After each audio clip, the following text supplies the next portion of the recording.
فلا أقسم بمواقع النجوم وإنه لقسم لو تعلمون عظيم إنه لقرآن كريم في كتاب مكنون لا يمسه إلا المطهرون تنزيل من رب العالمين.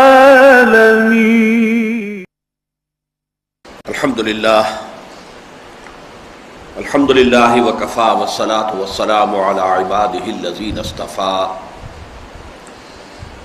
خصوصا على أفضلهم وخاتم النبيين محمد الأمين وعلى آله وصحبه أجمعين. أما بعد فقد قال الله تبارك وتعالى كما ورد في سورة البقرة: اعوذ باللہ من الشیطان الرجیم بسم اللہ الرحمن الرحیم. یسألونک عن الأہلة قل هي مواقیت للناس والحج وليس البر بأن تأتوا البيوت من ظهورها ولكن البر من اتقى وأتوا البيوت من أبوابها واتقوا الله لعلكم تفلحون. وقاتلوا في سبيل الله الذين يقاتلونكم ولا تعتدوا إن الله لا يحب المعتدين. واقتلوهم حيث ثقفتموهم وأخرجوهم من حيث أخرجوكم والفتنة أشد من القتل ولا تقاتلوهم عند المسجد الحرام حتى يقاتلوكم فيه فإن قاتلوكم فاقتلوهم كذلك جزاء الكافرين. فإن انتهوا فإن الله غفور رحيم. وقاتلوهم حتى لا تكون فتنة ويكون الدين لله فإن انتهوا فلا عدوان إلا على الظالمين. الشهر الحرام بالشهر الحرام والحرمات قصاص فمن اعتدى عليكم فاعتدوا عليه بمثل ما اعتدى عليكم واتقوا الله واعلموا أن الله مع المتقين. وَأَنفِقُوا فِي سَبِيلِ اللَّهِ وَلَا تُلْقُوا بِأَيْدِيكُمْ إِلَى التَّهْلُكَةِ وَأَحْسِنُوا إِنَّ اللَّهَ يُحِبُّ الْمُحْسِنِينَ. صدق اللہ العظیم. رب اشرح لي صدری ويسر لي أمری واحلل عقدۃ من لسانی يفقهوا قولی. اللهم ربنا ألهمنا رشدنا وأعذنا من شرور أنفسنا. اللهم أرنا الحق حقا وارزقنا اتباعه وأرنا الباطل باطلا وارزقنا اجتنابه. اللهم وفقنا لما تحب وترضى وتقبل منا فإنك خير المتقبلين. آمین یا رب العالمین. سورہ بقرہ کا 23واں رکوع جو 6 آیات پر مشتمل ہے، جس میں روزے کے بارے میں، یعنی اسلام کے ارکان خمسہ جو 5 ارکان ہیں ان میں سے ایک رکن کے بارے میں تمام مباحث مکمل ہو جاتے ہیں. ابتدائی حکم کیا تھا، تکمیلی احکام کیا تھے، حکمتیں کیا ہیں، اس کی کیا سطحیں ہیں، اس کے لیے کیسے تدریجاً جو ہے روزے کی فرضیت ہوئی ہے. پھر جب یہ رمضان کا روزہ فرض کیا گیا تو اس کے انتخاب کی بنیاد کیا ہے، یہ سارے مباحث مکمل ہو چکے. اس کی جو 2 آخری آیات ہیں جو آج ابھی ہمیں پڑھنی ہیں، جو رہ گئی تھی، ان میں سے پہلی آیت نسبتاً طویل ہے اور اس میں روزے کے ضمن میں خاص طور پر صوم رمضان کے بارے میں تفصیلی احکام آئے ہیں.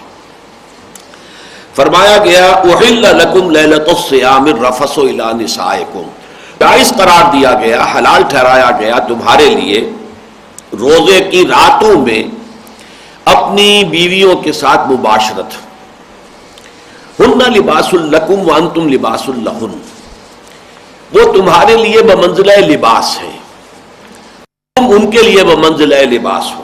علم اللہ انکم کنتم تختانون انفسکم، اللہ کے علم میں ہے کہ تم اپنے آپ سے خیانت کر رہے تھے، فتاب علیکم، تو اللہ تعالیٰ نے تم پر عنایت فرمائی، وعفا عنکم، اور تمہیں معاف کر دیا، فالآن باشروہن وابتغوا ما کتب اللہ لکم، تو اب ان سے مباشرت کر سکتے ہو اور وہ چیز حاصل کرنے کی کوشش کرو جو اللہ نے تمہارے لیے لکھ دی ہے۔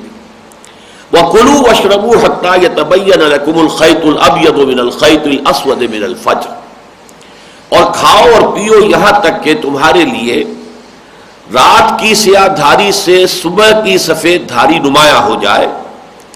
ثُمَّ أَتِمُّوا الصِّيَامَ إِلَى اللَّيْلِ، پھر روزے کو پورا کرو رات کے آغاز تک۔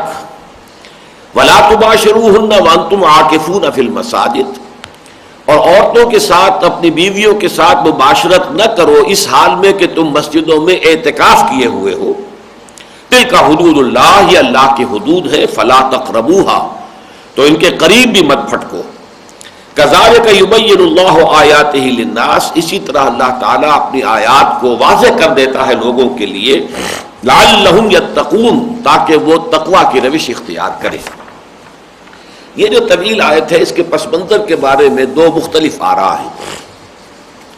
ایک رائے تو یہ ہے کہ ابتداءً یہ حکم ہی دیا گیا تھا کہ روزے کی راتوں میں بھی جبکہ انسان ایک مرتبہ سو جائے تو اس کے بعد پھر گویا کہ روزہ شروع ہو گیا، اور اب رات کے بقیہ حصے میں کوئی شخص اپنی بیوی کے ساتھ مباشرت نہیں کر سکتا۔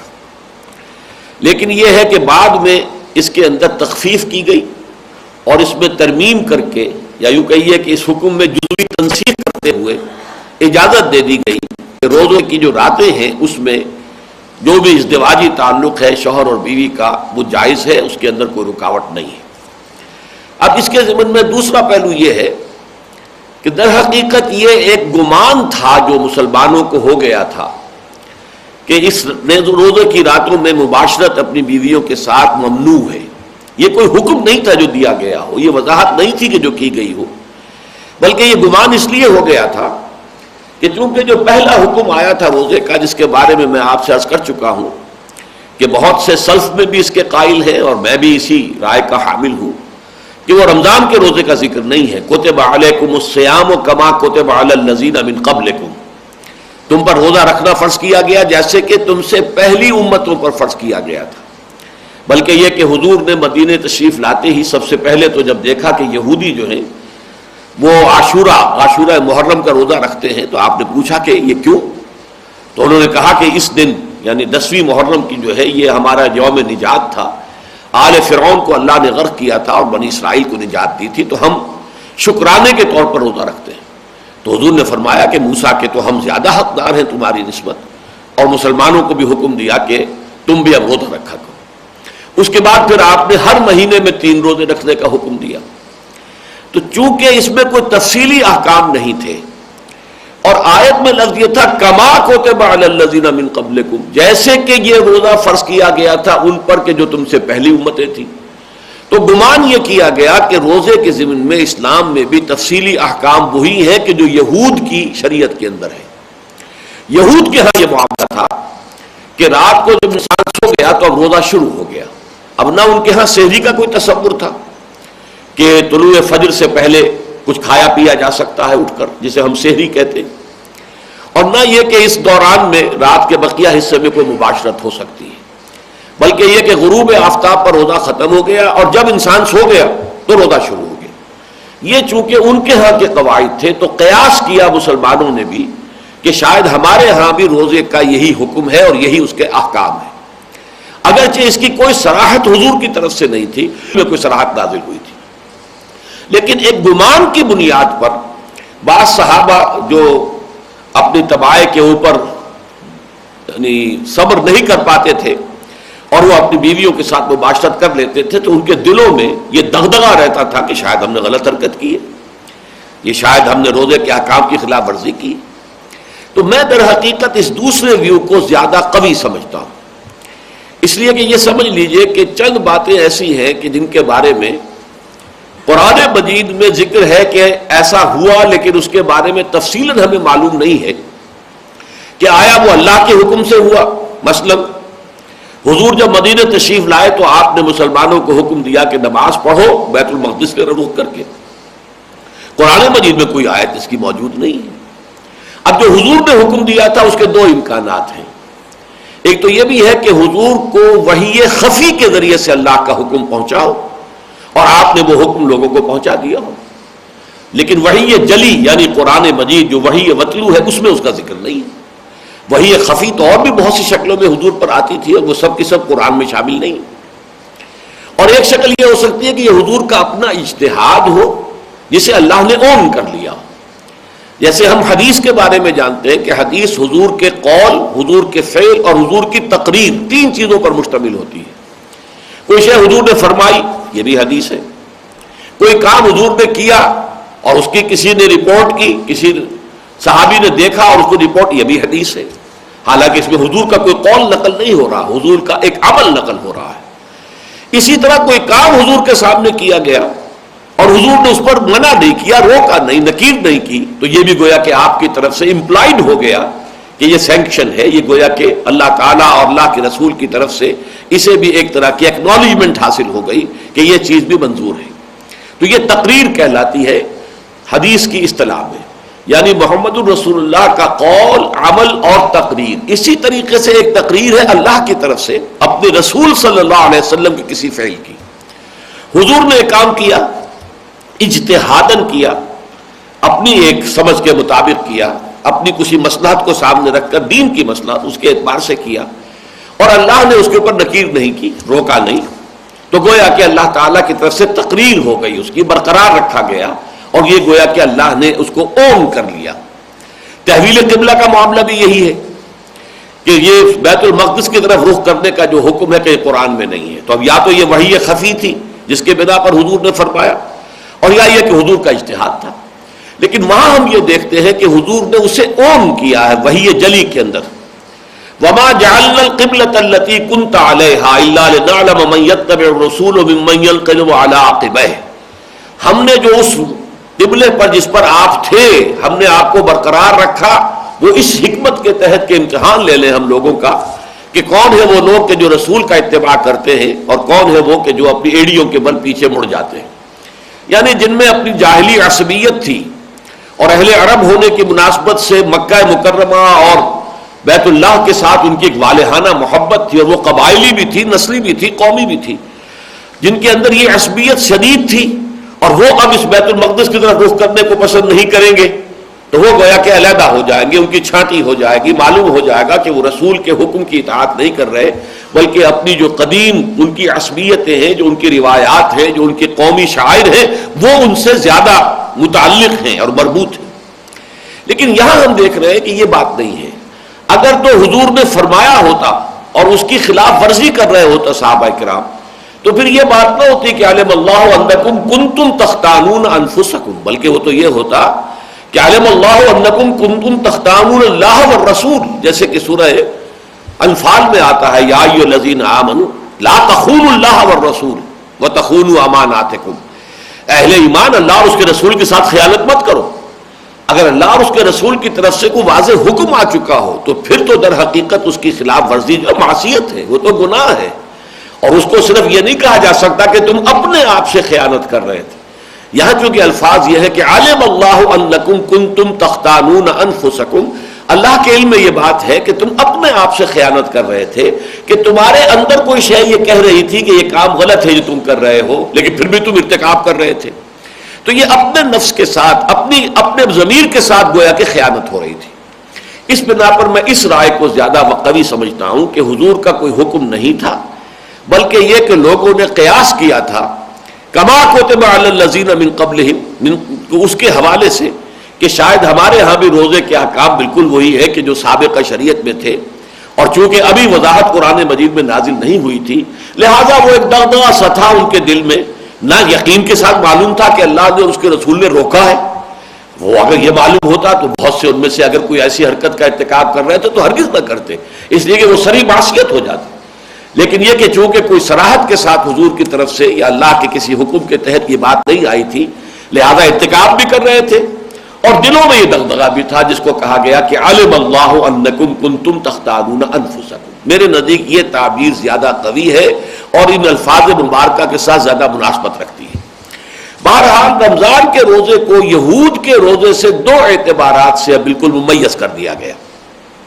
ایک تو یہ کہ ہمارے ہاں روزہ جو ہے وہ طلوع فجر سے لے کر پاؤ پھٹنا جسے ہم کہتے ہیں، جبکہ سپیدہ سحر نمایاں ہو جائے، وہ دھاری سی سفید دھاری نمایاں ہو جائے افق پر، جسے ہم کہتے ہیں پاؤ پھٹنا، کفالق صبح، یہ فلق جو ہے پھٹ جانا، گویا کہ رات کی تاریکی کا پردہ چاک ہوا ہے اور ایک لکیر سی جو ہے سفیدہ سیاہ سحر جسے کہتے ہیں صبح کا، وہ ظاہر ہو گیا ہے۔ اس وقت سے شروع ہو کر اور غروب آفتاب تک جہاں سے کہ رات کا آغاز ہو جاتا ہے، یہ ہے روزہ۔ اور اس کے دوران کھانے پینے پر بھی پابندی ہے، اس کے دوران مباشرت پر بھی پابندی ہے، یہ ساری پابندیاں روزے کے اس عرصے کے دوران رہیں گی۔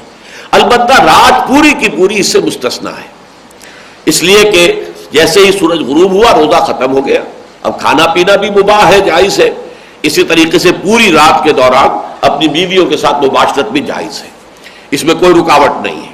بلکہ خاص طور پر سحری کا تو پھر حدیث میں خصوصی حکم دیا گیا، تسحروا فإن فی السحور برکہ، سحری ضرور کیا کرو، یہ بات امر ہے، گویا کہ یہ ایک طرح سے الامر للوجوب، اور وجوب نہ ہو تو استحباب تو لازماً ثابت ہو جاتا ہے امر سے کہ مستحب یہ ہے، بلکہ تاکید ہے حضور کی، تسحروا فإن فی السحور برکہ۔ اور یہ بھی فرمایا گیا کہ ہمارے اور یہود کے روزے کے مابین جو حد امتیاز ہے وہ یہ سحری ہے، تو سحری کے وقت یعنی طلوع فجر سے پہلے اٹھ کر کچھ کھانا پینا یہ گویا کہ مسنون ہے، بلکہ ایک اعتبار سے کہنا چاہیے مؤکد ہے، اس لیے کہ حضور نے اس کے لیے صیغہ جو ہے امر کا استعمال کیا ہے۔ تو ایک رات کے دوران تعلق زن و شو اس کے اوپر پابندی کوئی نہیں، اور دوسرے یہ کہ صبح کے وقت طلوع فجر سے پہلے کچھ کھا لینا پینا جو ہے اس کے اوپر بھی کوئی پابندی نہیں۔ تو یہ ہے در حقیقت اس پوری آیت کا مفہوم۔ اب اس میں اگر لفظوں کے بارے میں ہم جائیں گے تو احل لکم لیلۃ الصیام الرفث الی نسائکم، رفث کہتے ہیں کوئی بھی شہوت کی بات، شہوت کے انداز میں کوئی بھی بات ہو، وہ عربی زبان میں رفث آتا ہے، لیکن یہ کہ اس میں یہاں پر جو کنایا ہے وہ باقاعدہ جسے ہم مباشرت کہتے ہیں، تعلق زن و شو وہ مراد ہے۔ ہن لباس لکم وانتم لباس لہن، یہ بہترین استعارہ ہے، شوہر اور بیوی کے مابین کوئی پردہ نہیں ہے، جیسے میرا جسم اور میرا لباس ہی تو در حقیقت پردہ ہے، میرے لباس اور میرے جسم کے مابین کوئی پردہ نہیں ہے۔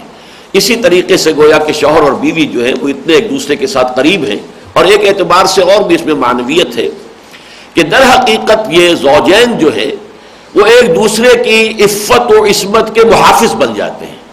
جیسے یہ ہمارا لباس ہے جو ہمیں دھوپ سے بچا رہا ہے یا اور اثرات جو ہیں ماحول کو اس سے ہمیں بچا رہا ہے، ایسے ہی اللہ تعالیٰ نے کسی کو بیوی دی ہوئی ہے تو گویا کہ اس کے پاس اپنی جو اس کی جنسی خواہش اس کو پورا کرنے کا ذریعہ موجود ہے، تو وہ بے راہ روی سے بچتا ہے۔ عورت ہے، شوہر والی ہے، تو ظاہر بات ہے کہ اس کے لیے بھی اپنی عصمت و عفت کی حفاظت کے لیے اللہ تعالیٰ نے گویا کہ اسے شوہر کی نعمت عطا کی ہوئی ہے۔ تو ہن لباس لکم وانتم لباس لہن، علم اللہ انکم کنتم تختانون انفسکم فتاب علیکم۔ تو یہ میں عرض کر چکا ہوں، اس سے مراد یہ کہ تم سمجھ رہے تھے کہ یہ گناہ ہے، حالانکہ یہ گناہ نہیں تھا، لیکن یہ کہ تمہارے گمان کی وجہ سے تمہارے ضمیر جو ہے وہ آلودہ ہو رہے تھے، اس کے اندر جو گناہ کا ایک اثر انسان کے اوپر پڑتا ہے، ایک تو یہ کہ گناہ کے کچھ خارجی اثرات ہیں، ایک یہ کہ گناہ کا اثر جو ہے انسان کے باطن پر پڑتا ہے، جیسے حضور نے فرمایا کہ جب کوئی شخص گناہ کرتا ہے تو اس کے دل پر ایک داغ لگ جاتا ہے، سیاہ دھبا۔ اب یہ وہ باطنی اثر ہے، تو ظاہر بات ہے کہ کوئی شے جو آپ سمجھ رہے ہیں کہ یہ شاید غلط ہے، ممنوع ہے، لیکن کر رہے ہیں، تو اس کا داخلی اثر تو آپ پر ہو گیا کہ آپ کے ضمیر کے اندر جو ہے وہ آلودگی پیدا ہو گئی، آپ کے دل کے اوپر وہ دھبا لگ گیا۔ علم اللہ انکم کنتم تختانون انفسکم فتاب علیکم، تاب علیکم، تمہاری توبہ قبول فرمائی، یعنی یہ کہ تم پر عنایت فرمائی، نظر کرم سے تمہیں دیکھا، وعفا عنکم، اور جو کچھ اب تک ہو چکا ہے عدم وضاحت کی وجہ سے اس پر تمہیں معاف بھی کر دیا۔ فالآن باشروہن، تو اب تم ان کے ساتھ مباشرت کر سکتے ہو، تمہارا تعلق زن و شو جو ہے اس میں کوئی قدغن نہیں ہے راتوں کے دوران۔ وابتغوا ما كتب اللہ لکم، تلاش کرو جو کچھ بھی اللہ نے تمہارے لیے لکھ دیا ہے۔ اس کے ایک معنی تو جو کیے گئے ہیں سب کے نزدیک متفق علیہ وہ تو اولاد ہے، یہ جنسی تعلق جو ہے مباشرت ہے شوہر اور بیوی کی، اس کا ایک حاصل ہے اولاد جو اللہ تعالیٰ نے کسی کے لیے لکھ دی ہے اس کے حصول کے لیے. جیسے اللہ نے آپ کے لیے رزق معین کیا ہوا ہے لیکن آپ اس کے لیے محنت کرتے ہیں, کوشش کرتے ہیں, چاہے کھیت میں ہل چلاتے ہیں, چاہے دفتر میں جا کر کام کرتے ہیں, لیکن یہ ابتغاء ہے, یہ آپ تلاش کر رہے ہیں اللہ کے رزق کو. فَإِذَا قُضِيَتِ الصَّلَاةُ فَانتَشِرُوا فِي الْأَرْضِ وَابْتَغُوا مِنْ فَضْلِ اللَّهِ. نماز جمعہ کے بارے میں فرمایا گیا جب نماز ادا ہو چکے تو تم زمین میں پھیل کر اللہ کے فضل کو تلاش کر سکتے ہو. تو اگرچہ وہ اللہ کا فضل تمہارے لیے معین ہے, طے شدہ ہے, لیکن تلاش تم کرتے ہو. اسی طرح اللہ نے تمہیں جو اولاد دینی ہے اللہ کے علم میں تو طے ہے, لیکن یہ کہ اس کے لیے یہ تعلق زن و شو, یہ رشتہ ازدواج جو اللہ نے ذریعہ بنایا. لیکن میرے نزدیک اس میں ایک اور شے بھی شامل ہے, صرف اولاد نہیں بلکہ ایک تسکین جو حاصل ہوتی ہے اس فعل کے ذریعے سے. اس لیے کہ قرآن مجید میں دوسرے مقام پر فرمایا گیا لِتَسْكُنُوا إِلَيْهَا, یہ جو ایک تعلق ہے اس سے انسان کو اس کے اعصاب کے اندر ایک تسکین کی کیفیت پیدا ہوتی ہے. تو یہ بھی اللہ کی طرف سے ایک عطیہ ہے, اللہ تعالیٰ کی طرف سے انسانوں کے لیے ایک خیر کی بات ہے جو اللہ نے رکھی ہے. مَا كَتَبَ اللَّهُ لَكُمْ, اللہ نے تمہارے لیے اس فعل کے اندر یہ تسکین بخش پہلو رکھ دیا ہے, تو حاصل کرو, تلاش کرو. فَالْآنَ بَاشِرُوهُنَّ وَابْتَغُوا مَا كَتَبَ اللَّهُ لَكُمْ وَكُلُوا وَاشْرَبُوا. اب یہ سحری کا حکم آ گیا, کھاؤ پیو. حَتَّى يَتَبَيَّنَ لَكُمُ الْخَيْطُ الْأَبْيَضُ مِنَ الْخَيْطِ الْأَسْوَدِ مِنَ الْفَجْرِ, یہاں تک کہ تمہارے لیے واضح ہو جائے, نمایاں ہو جائے رات کی سیاہی کے مقابلے میں صبح کا سفید دھاگا. اب یہاں لفظ خیط آیا ہے تو اس کو ایک صحابی نے اس کے لفظی معنی پہ محمول کیا کہ اپنے پاس اپنے تکیے کے نیچے دو دھاگے رکھ لیے, ایک سفید ایک سیاہ, اور وہ منتظر رہتے تھے کہ جب اتنی روشنی ہو جائے کہ سفید اور سیاہ کو میں ان میں تمیز کر سکوں تو گویا کہ اب یہ سحری کے اختتام کا وقت آیا ہے. حضور نے فرمایا یہ مراد نہیں ہے, مراد اصل میں یہ ہے کہ سپیدہ سحر نمایاں ہو جائے, جس کو ہم پاؤں پھٹنا کہتے ہیں, کہ یہ لکیر جو ہے چونکہ وہ ایک لکیر کی شکل میں آتی ہے تو خیط کا لفظ سے کہا گیا ہے کہ یہ سیاہ دھاری جو ہے رات کی اس سے صبح کی سفید دھاری جو ہے وہ نمایاں ہو جائے. ثم اتموا الصیام الی اللیل, پھر یہ کہ روزے کو پورا کرو. اب اس کی ساری پابندیاں جو ہے, تعلق زن و شو پر بھی پابندی ہے, کھانے پینے پر بھی پابندی ہے, اور بھی پابندیاں ہیں. کوئی لغو بات نہ ہو, گالم گلوچ نہ ہو. جب کہا جاتا ہے کہ اگر تم سے کوئی شخص جھگڑنا چاہے تو بھی کہہ دو بھائی میں روزے سے ہوں, میں اس وقت آپ کی اس بات کا کوئی جواب نہیں دے سکتا. تو یہ ساری چیزیں اس میں شامل ہیں. اخلاقی پابندیاں بھی ہیں, اور یہ تو قانونی پابندیاں ہیں کہ کھانے پینے پر پابندی ہے اور تعلق زن و شو پر پابندی ہے. الی اللیل سے اہل تشیع نے یہ نکالا ہے کہ جب رات کہا گیا ہے تو اس کا مطلب یہ کہ رات کا کچھ نہ کچھ حصہ اس میں شامل ہونا چاہیے. الی اللیل یہ اصل میں فقہ کی ایک بڑی بحث ہے کہ جب یہ کہا جاتا ہے کہ اپنے ہاتھ دھو لو کوہنیوں تک, الی المرافق, تو اب یہ مرافق جو ہے کوہنی جو یہ حد ہو گئی, غایت ہوئی, تو آیا غایت مغیہ میں داخل ہے یا نہیں, یہ فقہ میں بحث ہوتی ہے کہ جب اس کو کہا گیا یہاں تک دھو تو آیا اس کو بھی دھونا ضروری ہے یا یہاں تک اس کے نیچے تک دھو لیا تو کافی ہو جائے گا. تو ہمارے ہاں وضو کے معاملے میں تو یہی ہے کہ یہ غایت مغیہ میں شامل ہے, یعنی یہ کہ کوہنیوں کو بھی دھونا ہوگا بازوؤں کے ساتھ, اور یہ کہ اسی طریقے سے ٹخنوں کو بھی دھونا ہوگا پاؤں کے ساتھ. لیکن یہاں جو ہے روزے کے معاملے میں اہل سنت کے نزدیک رات کا آغاز جو ہے وہ در حقیقت روزے کا اختتام ہے, اور رات کا آغاز جو ہے وہ غروب شمس ہے, سورج کا غروب ہو جانا.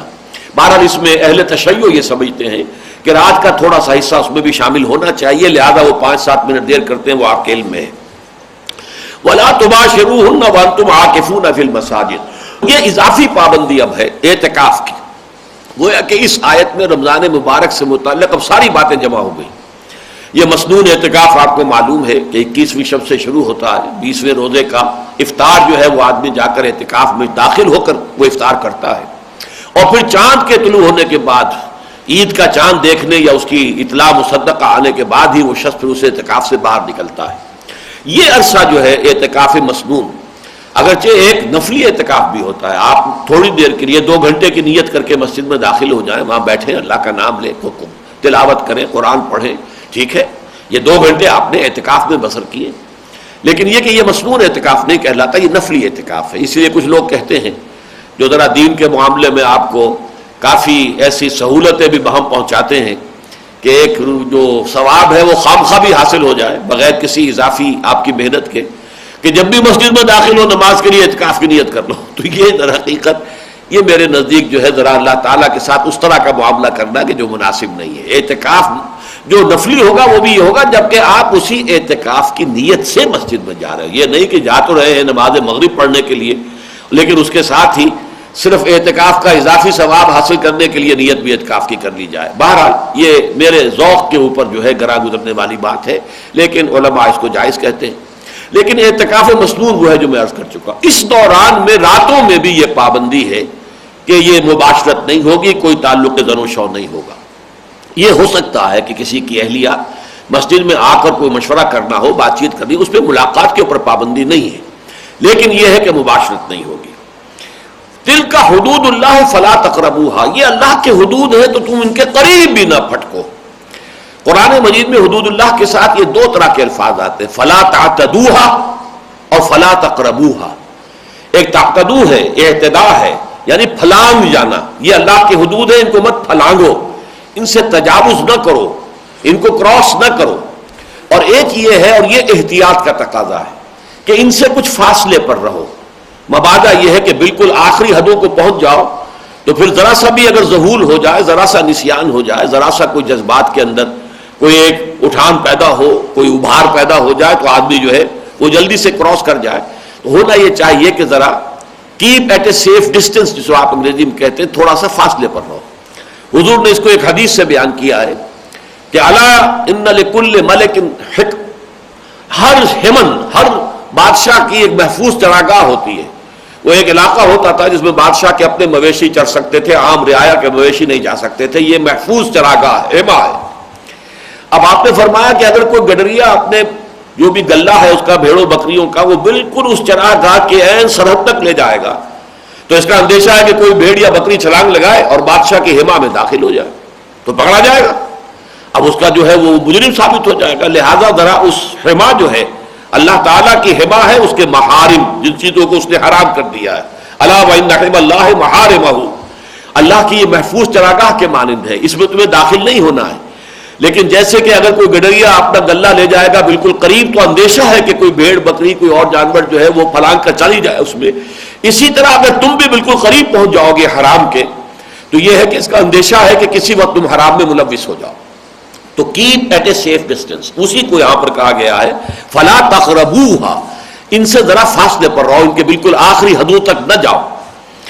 کذالک یبین اللہ آیاتہ للناس لعلہم یتقون، اسی طرح اللہ تعالیٰ واضح کرتا ہے اپنی آیات کو لوگوں کے لیے تاکہ وہ بچ سکے۔ اب یہاں یہ تقوی جو ہے اپنے اصل لغوی مفہوم میں آ رہا ہے، میں عرض کر چکا ہوں وقا یقی معنی کیا ہے؟ بچانا، کسی دوسرے کو بچانا۔ ابتقا یا اتقا اس کے معنی خود بچنا، تاکہ تم بچ سکو۔ اب یہ سارے احکام واضح کر دیے گئے، تمہارے سامنے ساری تفاصیل آ گئی، اب اس کا کوئی امکان نہیں ہے کہ کسی شبہ کی بنا پر، کسی مغالطے کی بنا پر، کسی اپنے گمان کی بنا پر تم اپنے نفس کے ساتھ خیانت کرو۔ اب تو گویا کہ الحلال بین والحرام بین، یہ چیزیں بالکل واضح ہو چکی ہے کہ یہ جائز ہے اور یہ ناجائز ہے، تاکہ وہ بچ سکیں، تقوی کی روش اختیار کر سکیں۔ اچھا اب دیکھیے چھٹی آیت جو آخری آیت آ رہی ہے اس رکوع کی، اس میں اب ایک بڑا ایسا مضمون بیان ہو رہا ہے جس کا بظاہر کو تعلق رمضان کے ساتھ یا روزے کے ساتھ ہے ہی نہیں، بلکہ یہ کہ یہ شریعت کا ایک اور دائرہ ہے کہ حرام خوری سے انسان بچے اور ایک دوسرے کا مال جو ہے وہ کسی حرام طریقے پر ہڑپ نہ کرے۔ یہ شریعت کا ایک حکم ہے، بہت بڑا حکم ہے، یعنی یہ کہ حفاظت جان، حفاظت مال، حرمت جان، حرمت مال، ان دونوں ہی کے اوپر در حقیقت انسانی معاشرہ جو ہے اس کے صحت اور اس کی تندرستی کا دار و مدار ہے۔ لیکن اس آیت کا یہاں آنا اس کے کیا معنی ہے اس پر ہم غور کریں گے۔ وَلَا تَأْكُلُوا أَمْوَالَكُمْ بَيْنَكُمْ بِالْبَاطِلِ، مت کھاؤ اپنے مال آپس میں باطل طریقے پر۔ دیکھیے اموالکم کہا ہے، یعنی یہ مال جو بھی ہے، کچھ مال میرے پاس ہے، کچھ آپ کے پاس ہے، کچھ کسی اور کے پاس ہے، کچھ کسی اور کے پاس ہے، تو یہ تو ایک تو ہماری انفرادی ملکیت ہوئی، یہ میری انفرادی ملکیت ہے، یہ آپ کی انفرادی ملکیت ہے، یہ اس کی، لیکن قومی اعتبار سے یہ سب ہماری مشترکہ ملکیت ہے، یہ مسلمانوں کا گویا کہ ایک مشترکہ مال ہے۔ تو تم اس مشترکہ مال میں ایک دوسرے کے مال کو ہڑپ کرنے کے لیے باطل طریقے اختیار نہ کرو۔ یعنی اب ظاہر بات ہے کہ اگرچہ مال تو تم سب کا ہے، یہ جب اس کا ہے تب بھی مسلمان قوم کا ہے، میرا ہے تب بھی مسلمان قوم کا ہے، تمہارا ہے تب بھی مسلمان قوم کا ہے، تو اموالکم تو ہے یہ سب کے لیے، لیکن ولا تاکلوا اموالکم بینکم بالباطل، لیکن جب یہ ایک تعین ہو جاتا ہے کہ یہ مال اس کی تحویل میں، ہم یہ کہہ دیں گے اللہ کی طرف سے اس کی امانت میں ہے اس وقت یہ مال، یہ امین ہے. یہ تو کہا گیا نا کہ یہ در حقیقت انسان کے پاس جو کچھ ہے وہ امانت ہے، اصل میں تو مالک اللہ ہے، لہذا وہ اس کے پاس امانت ہے، یہ اس کے پاس. لیکن ایک دوسرے کے پاس جو امانتیں ہیں ان میں باطل طریقے سے دست درازی مت کرو کہ اس کے پاس جو امانت ہے اللہ کی اس کو تم باطل طریقے سے ہڑپ کرو. اب یہ باطل طریقے پر ہڑپ کرنا چوری سے بھی ہو سکتا ہے، ڈاکے سے بھی ہو سکتا ہے، اور یہ کہ دھوکہ دے کر کاروبار کے اندر دھوکہ دیا جا رہا ہے، جھوٹ بولا جا رہا ہے اور مال فروخت کیا جا رہا ہے اور اس کی جو ہے خرابی ظاہر نہیں کی، یہ سب باطل میں آ جائے گا. یعنی یہ کہ بالکل جائز طریقے سے جو صحیح ہو، بالکل واضح ہو. اب ظاہر بات ہے بیع و شرع ہے، آپ کہیں کسی دکاندار سے جا کر کوئی شے خریدتے ہیں، اس نے یہ قیمت لی ہے، آپ نے وہ قیمت ادا کی ہے، اور یہ کہ ظاہر بات ہے کہ اس میں اس نے کچھ کمایا ہے. اگر آپ نے جوتا خریدا ہے 200 روپے کا، ہو سکتا ہے اس نے 20 روپے کمائے ہوں، لیکن یہ کہ اس نے جائز طریقے سے کمایا ہے، اس نے آپ کو کوئی دھوکہ نہیں دیا، آپ سے فریب نہیں کیا، کوئی جھوٹ نہیں بولا، مال ہے. اور آپ جائیں دوسری دکانوں پر بھی دیکھیں، دیکھ کر تقابل کر کے خرید لیں، تو اس نے آپ سے کچھ حاصل تو کر لیا، آپ کے 20 روپے اس کے پاس پہنچ گئے، لیکن یہ جائز طریقے سے پہنچے، جس کو قرآن مجید کہتا ہے الا ان تکون تجارتا عن تراض، کہ تجارت ہو رضامندی کے ساتھ. اس میں بھی اگر ایکسپلائٹیشن ہو جائے گی، اس میں بھی اگر یہ ہوگا کہ ہولڈنگ ہو جائے اور ایک جو مصنوعی قلت پیدا کر کے قیمتیں بڑھا دی جائیں، یہ بہت بڑا گناہ ہے، بہت بڑا گناہ ہے، بہت بڑا گناہ ہے. اس میں یہ بھی ہے کہ آپ نے کوئی شے فروخت کی ہے، جیسے کہ دیکھا کہ ایک شخص جو ہے وہ گندم بیچ رہا تھا، تو وہ جو گندم جو ہے وہ کہیں سیلاب زدہ گندم تھی، اس نے وہ جو سیلاب زدہ تھا نیچے کر دیا، اور جو بہت صاف گندم تھی اسے اوپر کر دیا ڈھیر کے. اب یہ دھوکہ ہو رہا ہے، فریب دیا جا رہا ہے. تو یہ فریب سے، دھوکے سے، چوری سے، ڈاکے سے، جو بھی تم ایک دوسرے کا بال کھا رہے ہو، یہ بات دل باطل ہے، مت کھاؤ. وَلَا تَأْكُلُوا أَمْوَالَكُمْ بَيْنَكُمْ بِالْبَاطِلِ. اور ایک خاص بات کہی جا رہی ہے کہ جو کسی بھی منظم معاشرے میں، ظاہر بات ہے کہ کوئی حکومت ہوتی ہے تو حکام ہوتے ہیں، ان کے کچھ اختیارات ہوتے ہیں، ان اختیارات کو غلط طور پر استعمال کرانے کے لیے انہیں رشوت دینا. وَلَا تُدْلُوا بِهَا إِلَى الْحُكَّامِ. یہ دلو کہتے ہیں عربی زبان میں ڈول کو، ادلا دلوا. یہ آتا ہے سورہ یوسف میں. حضرت یوسف علیہ السلام کو ان کے بھائیوں نے جو ایک کنویں میں پھینک دیا تھا، تو پھر جو ایک قافلے کا سقہ جو ہے وہ آگے آیا پانی لینے والا، تو اس نے اپنا ڈول نیچے ڈالا، تو حضرت یوسف نے اس کو پکڑ لیا. اب وہ سمجھ رہا تھا میں پانی کھینچ رہا ہوں، وہ تو آگے حضرت یوسف برآمد ہو گئے. تو اس نے کہا یا بشرا ھذا غلام، یہ تو ہمیں ایک بہت بڑی نعمت اور دولت مل گئی، یہ غلام مل گیا، اسے ہم بیچیں گے، پیسے کھڑے کریں گے. تو یہ ادلا دلوا کہتے ہیں، اس نے اپنا ڈول نیچے ڈالا. تدلو بہا، تم اپنے مال کو ڈول کے طور پر استعمال نہ کرو، الی الحکام، حکام تک پہنچنے کے لیے، حکام رسی کے لیے. اپنا مال انہیں تھوڑا سا دو، لتاکلوا فریقا من اموال الناس بالاسم، تاکہ تم لوگوں کے، دوسرے لوگوں کے کچھ مال کو گناہ کے طریقے پر ہڑپ کر سکو. یہ ہے جو رشوت کا معاملہ ہوتا ہے. اور یہ بات نوٹ کیجئے، عام جو ہمارے ہاں مشہور ہے غلط العام، اس کے بالکل برعکس بات ہے. ہم کہتے ہیں فلاں افسر بڑا راشی ہے. راشی عربی زبان میں کہتے ہیں رشوت دینے والے کو، لینے والے کو نہیں. راشی وہ ہے جو رشوت دیتا ہے. الراشی والمرتشی کلاہما فی النار، حضور کی جو حدیث ہے، رشوت دینے والا اور رشوت قبول کرنے والا یہ دونوں جہنمی ہیں.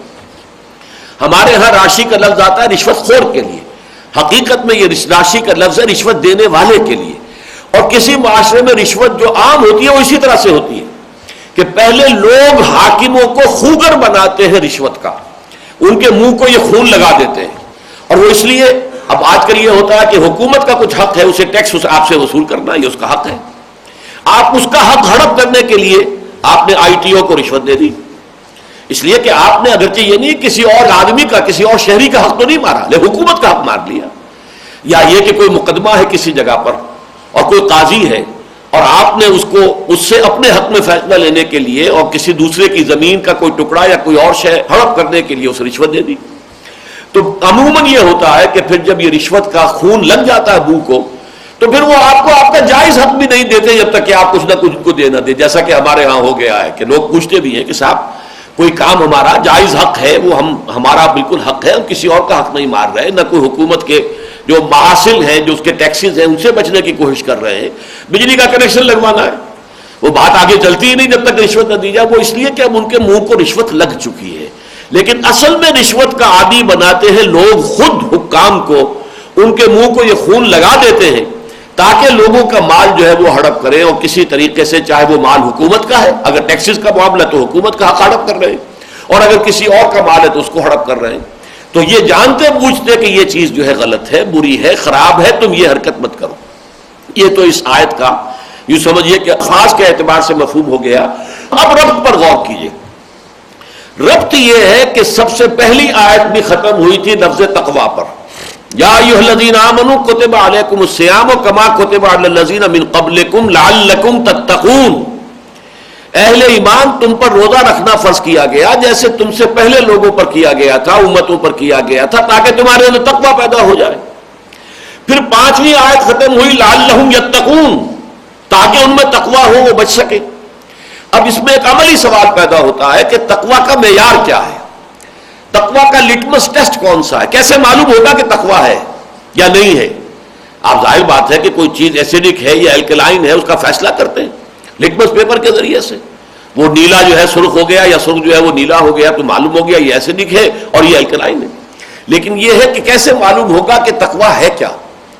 تو یہاں اگرچہ ہمارے تصورات میں تو کچھ مظاہر ہیں, خاص لباس ہے, خاص وضاقتہ ہے, داڑھی رکھی ہوئی ہے, لباس جو ہے شلوار ہے, پاجامہ ہے, وہ ٹخنے سے اونچا ہے, یا کوئی نہ کوئی عمامہ بھی سر پر باندھا ہوا ہے, جو بھی ہے ایک وضاقتہ ہے مذہبی لوگوں کی.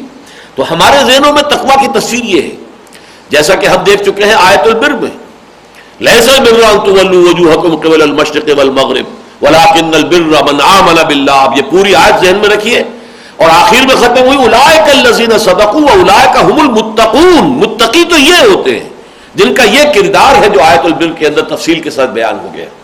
تو یہاں پر فرمایا گیا کہ اس میں جو سب سے زیادہ لٹمس ٹیسٹ ہے وہ در حقیقت عقل حلال ہے.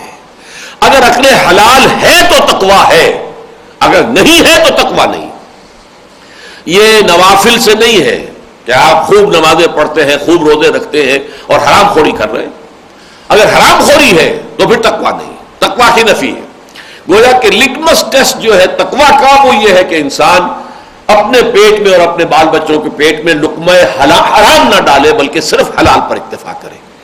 یہ ہے اس کا ربط کہ در حقیقت تقوی جو مقصود ہے روزے کی عبادت کا, لعلکم تتقون, اور یہ سارے احکام جو تمہیں دیے جا رہے ہیں اس کا مقصود یہ ہے لعلہم یتقون. تو اس کے لیے تمہارے سامنے ایک معیار رہنا چاہیے کہ وہ معیار کیا ہے, عقل حلال. حرام خوری اگر ہے تو تقوی نہیں. جس کے لیے کہ سب سے زیادہ جو لرزا دینے والی حدیث ہے وہ یہ ہے کہ حضور نے تذکرہ کیا ایک شخص کا, اشخص اغبرا یطیل السفر, بڑا لمبا سفر کر کے آیا ہے حج کے لیے یا عمرے کے لیے, اور اس کے جو احرام باندھا ہوا ہے غبار آلود ہے, بال جو ہے اس کے اندر بھی گردہ ہے, اٹا ہوا ہے, اس کا سر جو ہے سر کے بال اٹے ہوئے ہیں گردے سے, اور وہ آ کر بعد ہاتھ اونچے کر کے یمد یدہ الی السماء یا رب یا رب, وہ اللہ کو پکار رہا ہے پروردگار پروردگار. فانا یستجاب لذلک, اس شخص کی دعا قبول کیسے ہو ہی نہیں سکتی. ومطعمہ حرام وملبسہ حرام ومشربہ حرام وغذی بالحرام, جبکہ اس کا کھایا ہوا حرام کا, اس کا پیا ہوا حرام کا, اس کا پہنا ہوا جو ہے احرام کے جو تولیے قیمتی اس نے خریدے وہ بھی حرام کی کمائی سے, اور اسی طریقے سے اس کا جسم جو بنا ہے تن و توش وہ بھی حرام کی کمائی سے. تو گویا کہ قبولیت دعا کے جو تمام ہو سکتے ہیں عوامل وہ سب جمع ہو گئے. ایک سفر کی حالت میں انسان کی دعا قبول ہوتی ہے, اس طرح سے انسان جو ہے ایک عاجزی کی کیفیت میں ہو کہ اس کا سر بھی جو ہے گرد آلود ہے اور لباس جو ہے وہ بھی گردے سے اٹا ہوا ہے, لمبا سفر کر کے آیا ہے, خرچ کر کے آیا ہے, بیت اللہ میں ہے, یا یہ کہ وہ پہنچا ہوا ہے جبل الرحمہ پر اور کئی گھنٹے ہو گئے اسے, 2 گھنٹے سے اس نے ہاتھ پھیلائے ہوئے, لوگ کھڑے رہتے ہیں, اس میں کوئی شک نہیں. ہاتھ شل ہو جاتے ہیں بعض لوگ جو ہے ان کے لیے تو ممکن نہیں ہوتا, لیکن بہت سے لوگ ہیں جو مسلسل ہاتھ کو اٹھائے رکھتے ہیں. لیکن اگر وہ حرام خوری ہے تو یہ ساری چیزیں جو ہے جس کو آپ کہتے ہیں کہ multiplied by a big zero, it become zero, وہ سارا کا سارا معاملہ ایک بڑے زیرو سے ضرب کھا کر وہ زیرو ہو جاتا. تو یہ ہے اصل میں اس آیت کا یہ نظم کے ساتھ بڑا گہرا تعلق ہے, اور وہ یہ ہے کہ تقوی کا معیار ہے عقل حلال. اب اس کے بعد جو 24واں رکوع شروع ہو رہا ہے، جس کی کہ ہم نے اکثر و بیشتر آیات پڑھ لی ہیں، آخری آیت رہ گئی ہے وہ بہت طویل ہے.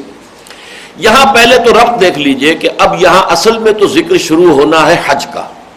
یہ میں پہلے بھی عرض کر چکا ہوں، چنانچہ پہلی آیت جو یہاں پہ آ رہی ہے 2 آیتیں وہ حج کے ضمن میں ہی ہیں، لیکن اس کے درمیان میں فوراً قتال کا حکم آ گیا اور اس کے ربط جو ہے دونوں سے جڑ جائے گا، اس لیے کہ در حقیقت قتال فی سبیل اللہ کا جو پہلا ٹارگٹ تھا، پہلا آبجیکٹو، وہ یہی تھا کہ بیت اللہ کو مشرکین کے تسلط سے آزاد کرایا جائے.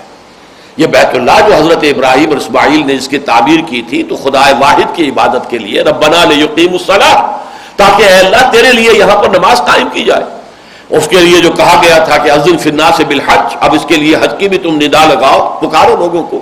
تو یہ تو توحید کا مرکز تھا جس کو کہ 360 بت رکھ کر شرک کا اڈا بنا دیا گیا اور مشرکین اس کے متولی بن کر بیٹھے ہوئے ہیں. اور اہل ایمان کے لیے وہ اب جانا وہاں پہ جو ہے وہ ممنوع ہے، وہ جا نہیں سکتے، نہ حج کر سکتے ہیں نہ وہ عمرہ کر سکتے ہیں، ان کے لیے پابندیاں ہیں. تو گویا کہ اب جب کہ حضور کو اور مسلمانوں کو اللہ تعالیٰ نے ایک جگہ عطا فرما دی، ایک بیس جسے ہم کہتے ہیں، کسی بیس سے ہی در حقیقت کوئی آفینسو لانچ ہوتا ہے. پہلے کوئی قاعدہ ہو، کوئی بیس ہو، پھر اس سے آگے جو ہے آپ کو اقدام کریں گے. وہ بیس اللہ نے مدینے میں عطا کر دیا. تو اب قتال، اور قتال کا پہلا ہدف جو ہے وہ یہی ہے کہ بیت اللہ کو لبریٹ کرایا جائے اور یہ جو ارض حرم ہے اسے مشرکین کے تسلط سے آزاد کرایا جائے. اس حوالے سے حج کے ذکر سے پہلے ہی، بلکہ کہنا چاہیے اصل مناسک حج کے ذکر سے پہلے قتال کا حکم آ گیا.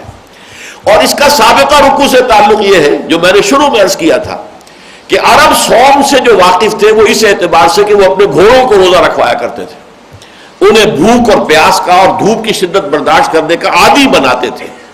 تو اسی سے لفظ لیا ہے قرآن مجید نے یہ صوم. تو گویا کہ تمہیں بھی اب قتال کے لیے تیاری کرنے کے لیے یہ تمہیں مشقت کرائی گئی ہے کہ تم پورے دن جو ہے بھوک اور پیاس کو برداشت کرو اور یہ سختیاں جھیلو.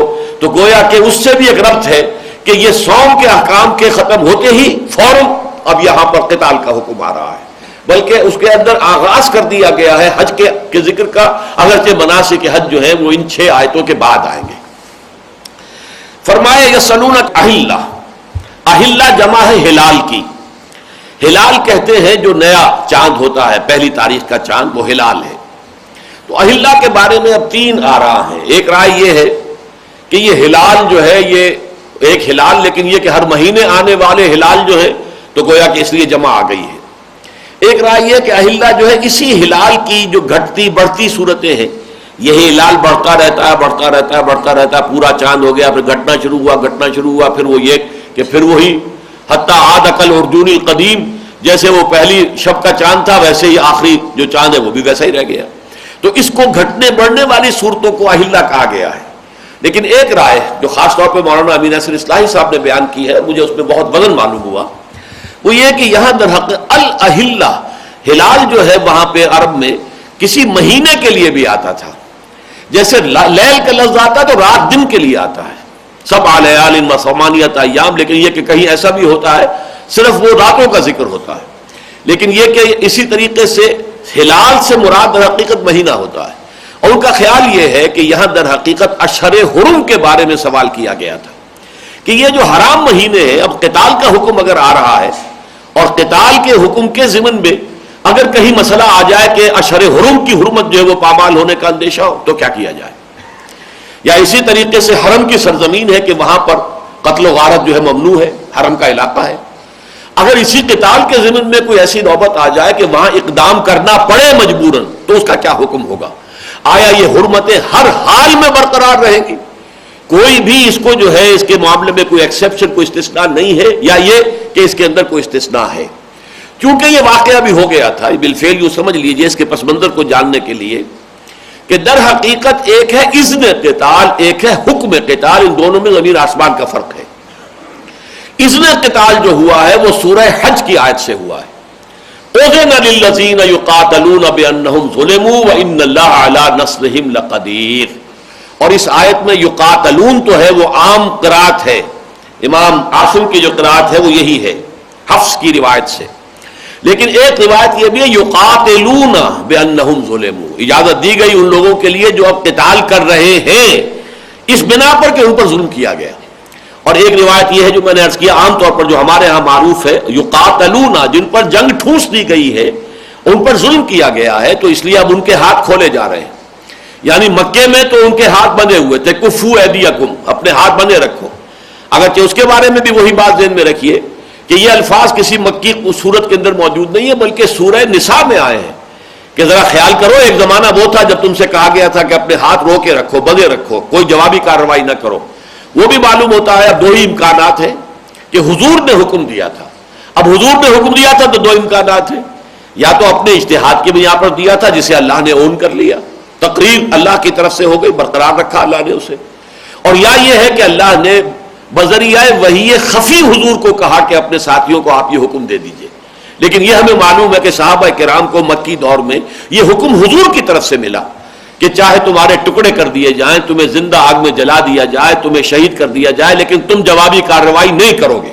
اس پر میں نے تفصیلی بحث کی ہے منہج انقلاب نبوی میں، اور میرے نزدیک تو یہ بڑا فیصلہ کن ہے در حقیقت اقدام محمد الرسول اللہ صلی اللہ علیہ وسلم کا، اور اس کے ذریعے سے بڑے دور رس نتائج نکلے ہیں، لیکن اس کے پر گفتگو کا یہ موقع نہیں ہے.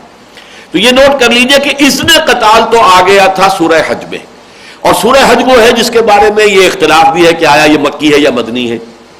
میرے نزدیک وہ مکی ہے، لیکن اس کی کچھ آیات مدنی ہے. بعض آیات کے بارے میں جن میں خاص طور پر یہ حکم قتال بھی ہے، حضرت عبداللہ ابن عباس رضی اللہ تعالیٰ عنہما کا مجھے یہ قول بھی مل گیا الاتقان میں، اس کے اندر یہ قول مل گیا کہ یہ اثناء سفر ہجرت میں نازل ہوئی ہے. یہ جو آیت ہے اذن للذین یقاتلون بانہم ظلموا وان اللہ علی نصرہم لقدیر الذین اخرجوا من دیارہم بغیر حق الا یقولوا ربنا اللہ ولولا دفع اللہ الناس بعضهم ببعض لهدمت صوامع وبیع وصلوات ومساجد یذکر فیہا اسم اللہ کثیرا وَلَيَنْصُرَنَّ اللَّهُ مَنْ يَنْصُرُهُ إِنَّ اللَّهَ لَقَوِيٌّ عَزِيزٌ الَّذِينَ إِن مَّكَّنَّاهُمْ فِي الْأَرْضِ أَقَامُوا الصَّلَاةَ وَآتَوُا الزَّكَاةَ وَأَمَرُوا بِالْمَعْرُوفِ وَنَهَوْا عَنِ الْمُنكَرِ وَلِلَّهِ عَاقِبَةُ الْأُمُورِ. یہ 5 آیات ہیں سورہ حج کی جن کے بارے میں یہ روایت موجود ہے. میرا گمان بھی یہی ہے، میں اسے صحیح سمجھتا ہوں کہ یہ اثناء سفر ہجرت میں نازل ہو رہی ہیں، کہ حضور جا رہے ہیں، ابھی مدینے پہنچے نہیں ہیں کہ یہ آیات نازل ہوئی. کہ اب گویا کہ اگلا دور شروع ہو رہا ہے، وہ جو ہاتھ بندھے ہوئے تھے اہل ایمان کے اب کھول دیے گئے. اذن للذین یقاتلون بانہم ظلموا وان اللہ علی نصرہم لقدیر. لیکن یہ اذن قتال تو آ گیا تھا، ابھی حکم قتال نہیں آیا تھا. لہذا جب حضور نے، یہ میں بڑی تفصیل سے یہ مباحث بیان کر چکا ہوں منہج انقلاب نبوی میں، جو حضرات چاہیں وہاں اس کو دیکھیں، کہ حضور نے ہجرت کے بعد جب مدینے میں آپ تشریف لائے ہیں تو یہ ربیع الاول سن 1 میں ہجرت ہوئی. 6 مہینے تو آپ نے کوئی اقدام نہیں کیا، کوئی فوجی مہم نہیں بھیجی، کوئی چھاپے مار دستہ نہیں بھیجا، کوئی غزوہ آپ نے نہیں کیا. 6 مہینے. ان 6 مہینوں میں آپ نے 3 کام کیے. نمبر 1، خانہ مسجد نبوی کی تعمیر، مرکز بن گیا. یہ حکومت کا بھی مرکز ہے، یہ تربیت اور تعلیم اور تزکیے کا بھی مرکز ہے، یہ مشاورت کی بھی جگہ ہے، یہ نماز کی بھی جگہ ہے. گورنمنٹ ہاؤس بھی ہے، پارلیمنٹ ہاؤس بھی ہے، اور یہ خانقاہ بھی ہے، اور یہ درسگاہ بھی ہے. لیکن اس کے ساتھ پھر آپ نے دوسرا کام کیا، مہاجرین اور انصار کی مواخات. ایک انصاری ایک مہاجر بھائی بھائی ڈکلیئر کر دیے گئے. تیسرا کام آپ نے کیا کہ یہود کے ساتھ مصالحت کی، اور تینوں قبیلے جو تھے وہاں پر بنو قینقاع، بنو نذیر اور بنو قریظہ، ان تینوں کے ساتھ آپ نے معاہدہ کیا جسے میثاق مدینہ کہتے ہیں. اگرچہ آج کل اس کا حوالہ بہت آتا ہے اخبارات میں اور غلط طور سے کوٹ ہوتا ہے. اصل میں میثاق مدینہ کا اصل حاصل یہ تھا کہ جوائنٹ ڈیفنس آف مدینہ، کہ مدینے کے دفاع کے اعتبار سے ہم اب ایک قوم ہوں گے، یہودی اور مسلمان مل کر. یہ گویا کہ جوائنٹ پیکٹ تھا، جوائنٹ ڈیفنس پیکٹ، کہ جو یہودیوں کے ساتھ حضور نے کیا کہ اگر مکے والے آ کر یہاں مدینے پر حملہ کریں گے تو یہ صرف اوس اور خزرج ہی نہیں ہوں گے کہ جو دفاع کریں گے، بلکہ یہاں کے تینوں قبیلے بھی دفاع کریں گے. اس میں آپ چاہیں تو چوتھا کام اور ایڈ کر لیجئے جو حضور نے کیا، یعنی بیت المقدس کی طرف رخ کرنے کے نماز پڑھنے کا حکم. اور اس میں بھی گویا کہ ایک طرح کی مصالحانہ روش تھی یہود کے ساتھ، کہ حضور نہیں چاہتے تھے کہ پہلے دن ہی سے یہود کے ساتھ جو ہے کوئی وہ ہمارا معاملہ ٹھن جائے، اور وہ جو ہے ابتدا ہی سے پہلے دن ہی سے بیخ کنی کے اوپر اپنی پوری قوت صرف کر دیں. بلکہ جب انہوں نے دیکھا کہ یہ تو ہمارے قبلے کی طرف رخ کر کے نماز پڑھ رہے ہیں، تو انہوں نے سوچا کہ یہ کوئی علیحدہ امت ہونے کا کیا دعوے دار نہیں ہے، یہ تو گویا کہ میں لفظ استعمال کر رہا ہوں، کیمپ فالوورز ہیں ہمارے ہی متبع ہیں، پیروی کر رہے ہیں. جب ہمارے قبلے کی انہوں نے کی طرف رخ کیا ہے تو گویا کہ یہ تو ہمارے تابع ہو گئے. اس لیے ایک وقت مل گیا، بریدنگ سپیس مل گئی حضور کو صلی اللہ علیہ وسلم اپنی حیثیت مدینے میں کنسولیڈیٹ کرنے کی. لیکن اس میں آپ نے 6 مہینے سے اندازہ نہیں لگایا، 7ویں مہینے سے آپ نے وہ چھاپا مار دستے بھیجنے شروع کر دیے، حالانکہ ابھی کوئی حکم قتال نازل نہیں ہوا تھا. یہ 8 غزوات اور سرایا ہیں. رمضان سن 1 ہجری میں سریہ سیف البحر، شوال سن 1 ہجری میں سریہ رابغ، ذی قعدہ سن 1 میں سریہ خرار، سفر سن 2 میں غزوہ ابواء یا ودان جس میں حضور بھی تشریف لے گئے تھے، غزوہ اسی کو کہتے ہیں. پھر جو ہے ربیع الاول سن 2 میں ہوا ہے بوات، پھر غزوہ ہوا ہے ربیع الاول سن 2 ہی کے اندر صفوان کا، پھر جمادی الاول اور جمادی الاخری میں ہوا ہے سن 2 میں غزوہ ذی العشیرہ، اور پھر رجب میں ہوا ہے سریہ نخلہ. یہ 4 سرایا ہیں، 4 غزوات ہیں. 4 میں حضور خود بھی شریک ہوئے اور 4 جو ہے وہ آپ نے صرف لوگوں کو بھیج دیا، خود شریک نہیں ہوئے. اس وقت اس پر جو ہے وہاں جو ذرا کمزور لوگ تھے مسلمانوں میں سے، جنہیں جانیں پیاری تھی، جس کو ہو جان و دل عزیز، اس کی گلی میں جائے کیوں، وہ گلی میں تو آ گئے. پورا جب قبیلہ جو ہے اوس کا طے کر رہا ہے کہ اب ایمان لانا ہے تو وہ بھی ایمان لے آئے. اب پورے قبیلے کے ساتھ وہ اب کیسے علیحدہ راستہ اختیار کرتے؟ لیکن ایمان ان کے دلوں میں ابھی پوری طرح جاگوزی نہیں ہوا تھا. وہی بات کہ جو بعد میں کہی گئی ہے، جو غزوہ جو یوں سمجھیے کہ فتح مکہ کے بعد جو صورت ہوئی، قالت الاعراب آمنا قل لم تؤمنوا ولكن قولوا اسلمنا ولما يدخل الايمان في قلوبكم. یہ بدو کہہ رہے ہیں کہ ہم ایمان لے آئے، نبی ان سے کہہ دیجئے تم ایمان ہرگز نہیں لائے ہو، بلکہ یوں کہو کہ مسلمان ہو گئے. یہی معاملہ کچھ مسلمانوں کا اس وقت تھا مدینے کے اندر بھی. اب انہوں نے یہ کہنا شروع کیا، اور یہ پھر یہود جو ہیں، خاص طور پر جب تحویل قبلہ ہو گئی تو یہود کے کان بھی کھڑے ہو گئے کہ یہ تو کوئی ایک نئی امت بن رہی ہے جو کہ ہماری حیثیت کو چیلنج کرے گی. تو اب یہود نے ان کو بھڑکانا شروع کیا. اسی وجہ سے یہ تشویش بھی مسلمانوں میں پیدا ہوئی، جو ہم پڑھ چکے ہیں کہ اگر یہ اصل قبلہ جو ہے خانہ کعبہ تھا تو ہم نے 16 مہینے جو نمازیں پڑھی وہ تو گئیں، وہ تو بیکار گئیں، غلط رخ پر پڑھی گئی. اور نماز تو اصل ایمان ہے. تو گویا کہ جو وہاں پر جو دوسرے پارے کے شروع میں جو آیات آئی ہیں، وَمَا كَانَ اللَّهُ لِيُضِيعَ إِيمَانَكُمْ، ان کو اطمینان دلایا گیا کہ یہ نہ سمجھو وہ بھی اللہ کے رسول کے حکم سے تھا، اللہ کے حکم سے تھا، وہ بھی صحیح تھا. وہ نمازیں تم نے پڑھی ہیں تو صحیح پڑھی ہیں. اب اللہ کا حکم یہ ہے ادھر رخ کرو گے تب بھی صحیح ہوگا. لیکن یہ تشویش وہ پیدا کرتے تھے کہ یہ کیسے نبی ہے، کیسے رسول ہے جن کا قبلہ ہی معین نہیں ہے، کبھی شمال کی طرف رخ کر کے نماز پڑھ رہے ہیں، کبھی جنوب کی طرف. تو اس طرح کی جو تشویش پیدا ہوتی تھی، ان میں سے ایک تشویش یہ بھی تھی کہ یہ تو حضور نے خود اپنے طور پر جو ہے، جسے آج ہم اپنی زبان میں کہتے ہیں، میں لفظ آ رہا تھا لیکن میں روک رہا ہوں، حضور کے ذکر میں وہ لفظ استعمال کرنا مناسب نہیں ہے. اللہ کا شکر ہے کہ بر وقت مجھے تنبہ ہو گیا کہ یہ تو خود آپ نے آگے بڑھ کر اقدام کر لیا ہے. ابھی اللہ کی طرف سے تو حکم آیا ہی نہیں، اللہ نے اذن دیا ہے نا. تو اذن کا تو مطلب یہ ہے کہ اگر تمہارے اوپر جنگ کی جائے، چڑھائی کی جائے تو دفاع کے اندر جنگ کرو. اس سے تو نتیجہ صرف یہ نکلتا ہے. لیکن یہ کہ محمد صلی اللہ علیہ وسلم نے تو آگے بڑھ کر خود جو ہے یہ لشکر بھیجنے شروع کر دیے، چھاپا مار دستے بھیجنے شروع کر دیے. اس کا تو حکم آیا ہی نہیں تھا. لہذا اس میں جو چہمے گوئیاں شروع ہوئی ہیں، اس کے جواب میں پھر ایک تو یہ آیات نازل ہوئی ہے جو اس وقت ہم پڑھ رہے ہیں، اور ایک مکمل سورت نازل ہوئی ہے جس کا نام ہی سورہ قتال ہے، سورہ محمد صلی اللہ علیہ وسلم، اور سورہ قتال 26ویں پارے میں. چنانچہ وہاں پر تو باقاعدہ ذکر یہ کیا گیا ہے کہ ان میں سے کچھ لوگوں نے کہا یہ وَيَقُولُ الَّذِينَ آمَنُوا لَوْلَا نُزِّلَتْ سُورَةٌ، کچھ اہل ایمان ایسے بھی ہیں جو کہہ رہے ہیں کہ کوئی سورت کیوں نازل نہیں ہوئی، قرآن کے اندر کوئی حکم تو ابھی قتال کا آیا نہیں ہے، اور یہ حضور نے پہلے ہی جو اقدام شروع کر دیا ہے. یہ تو خام خواہ جو ہے آ بیل مجھے مار، یہ تو گویا کہ خود جو ہے کیوں نہ ہم امن کے ساتھ، جیسے آج بھی کوئی سوچ سکتا ہے اب صرف تبلیغ سے کام بن سکتا ہے، اگر گوٹ دے کر کسی کو مارا جا سکتا ہو تو زہر دینے کی ضرورت کیا ہے، صرف تبلیغ کرو، صرف دعوت و تبلیغ کے ذریعے سے انقلاب برپا کر دو. یہ تلوار ہاتھ میں لینا اور تصادم کی بات کرنا، یہ تو دنیا جو ہے اس کو پسند نہیں کرتی، اور گویا کہ طبیعت انسانی بھی اس سے ابا کرتی ہے، اور جن کو جان پیاری ہو ظاہر بات ہے کہ وہ تو اس سے بہت ہی فرار کا راستہ اختیار کریں گے. تو یقول الذین آمنوا لولا نزلت سورۃ، سورت کیوں نازل نہیں ہوئی؟ فاذا انزلت سورۃ محکمۃ، تو پھر جب وہ سورہ محکمہ نازل کر دی گئی، وذکر فیہا القتال، اور اس میں قتال کا حکم آ گیا. رأیت الذین فی قلوبہم مرض، تو اب اے نبی آپ دیکھتے ہیں ان لوگوں کے جن کو دلوں کے اندر کے روگ ہے، بیماری ہے، ضعف ایمان ہے. ینظرون الیک نظر المغشی علیہ من الموت، وہ آپ کو ایسے دیکھ رہے ہیں کہ جیسے وہ شخص دیکھا کرتا ہے کہ جس پر موت کی غشی طاری ہوتی ہے. موت کی غشی میں جیسے ڈیلے پھرتے ہیں انسان کے، ایسے ہی اس خوف کی وجہ سے ان کے اندر جو ہے اب جو ہے جنگ میں جانا پڑے گا. اب تو اللہ کی طرف سے بھی حکم آ گیا، اب تو ہمارے پاس کوئی جائے فرار نہیں رہی، اب ہم کوئی اعتراض کرنے کی پوزیشن میں نہیں رہے. فَأَوْلَىٰ لَهُمْ، تو ایسے لوگوں کے لیے ہلاکت ہے اور بربادی ہے. ایسے ہی لوگوں کا ذکر آگے آ جائے گا اسی سورہ مبارکہ میں. یہ آیت نمبر 216 ہے اسی سورہ مبارکہ کی. كُتِبَ عَلَيْكُمُ الْقِتَالُ وَهُوَ كُرْهٌ لَكُمْ، اے مسلمانوں تم پر اب قتال فرض کر دیا گیا اور یہ تمہیں بڑا گواہ گزر رہا ہے، اچھا نہیں لگ رہا، ناگوار محسوس ہو رہا ہے. وَعَسَىٰ أَن تَكْرَهُوا شَيْئًا وَهُوَ خَيْرٌ لَكُمْ، اور ہو سکتا ہے کہ تم کسی چیز کو ناپسند کرو ذرا حالانکہ اسی میں تمہارے لیے خیر ہو. وَعَسَىٰ أَن تُحِبُّوا شَيْئًا وَهُوَ شَرٌّ لَكُمْ وَاللَّهُ يَعْلَمُ وَأَنتُمْ لَا تَعْلَمُونَ، اور ہو سکتا ہے کہ تم کسی شے کو پسند کرو حالانکہ اس میں شر ہو، اللہ جانتا ہے تم نہیں جانتے.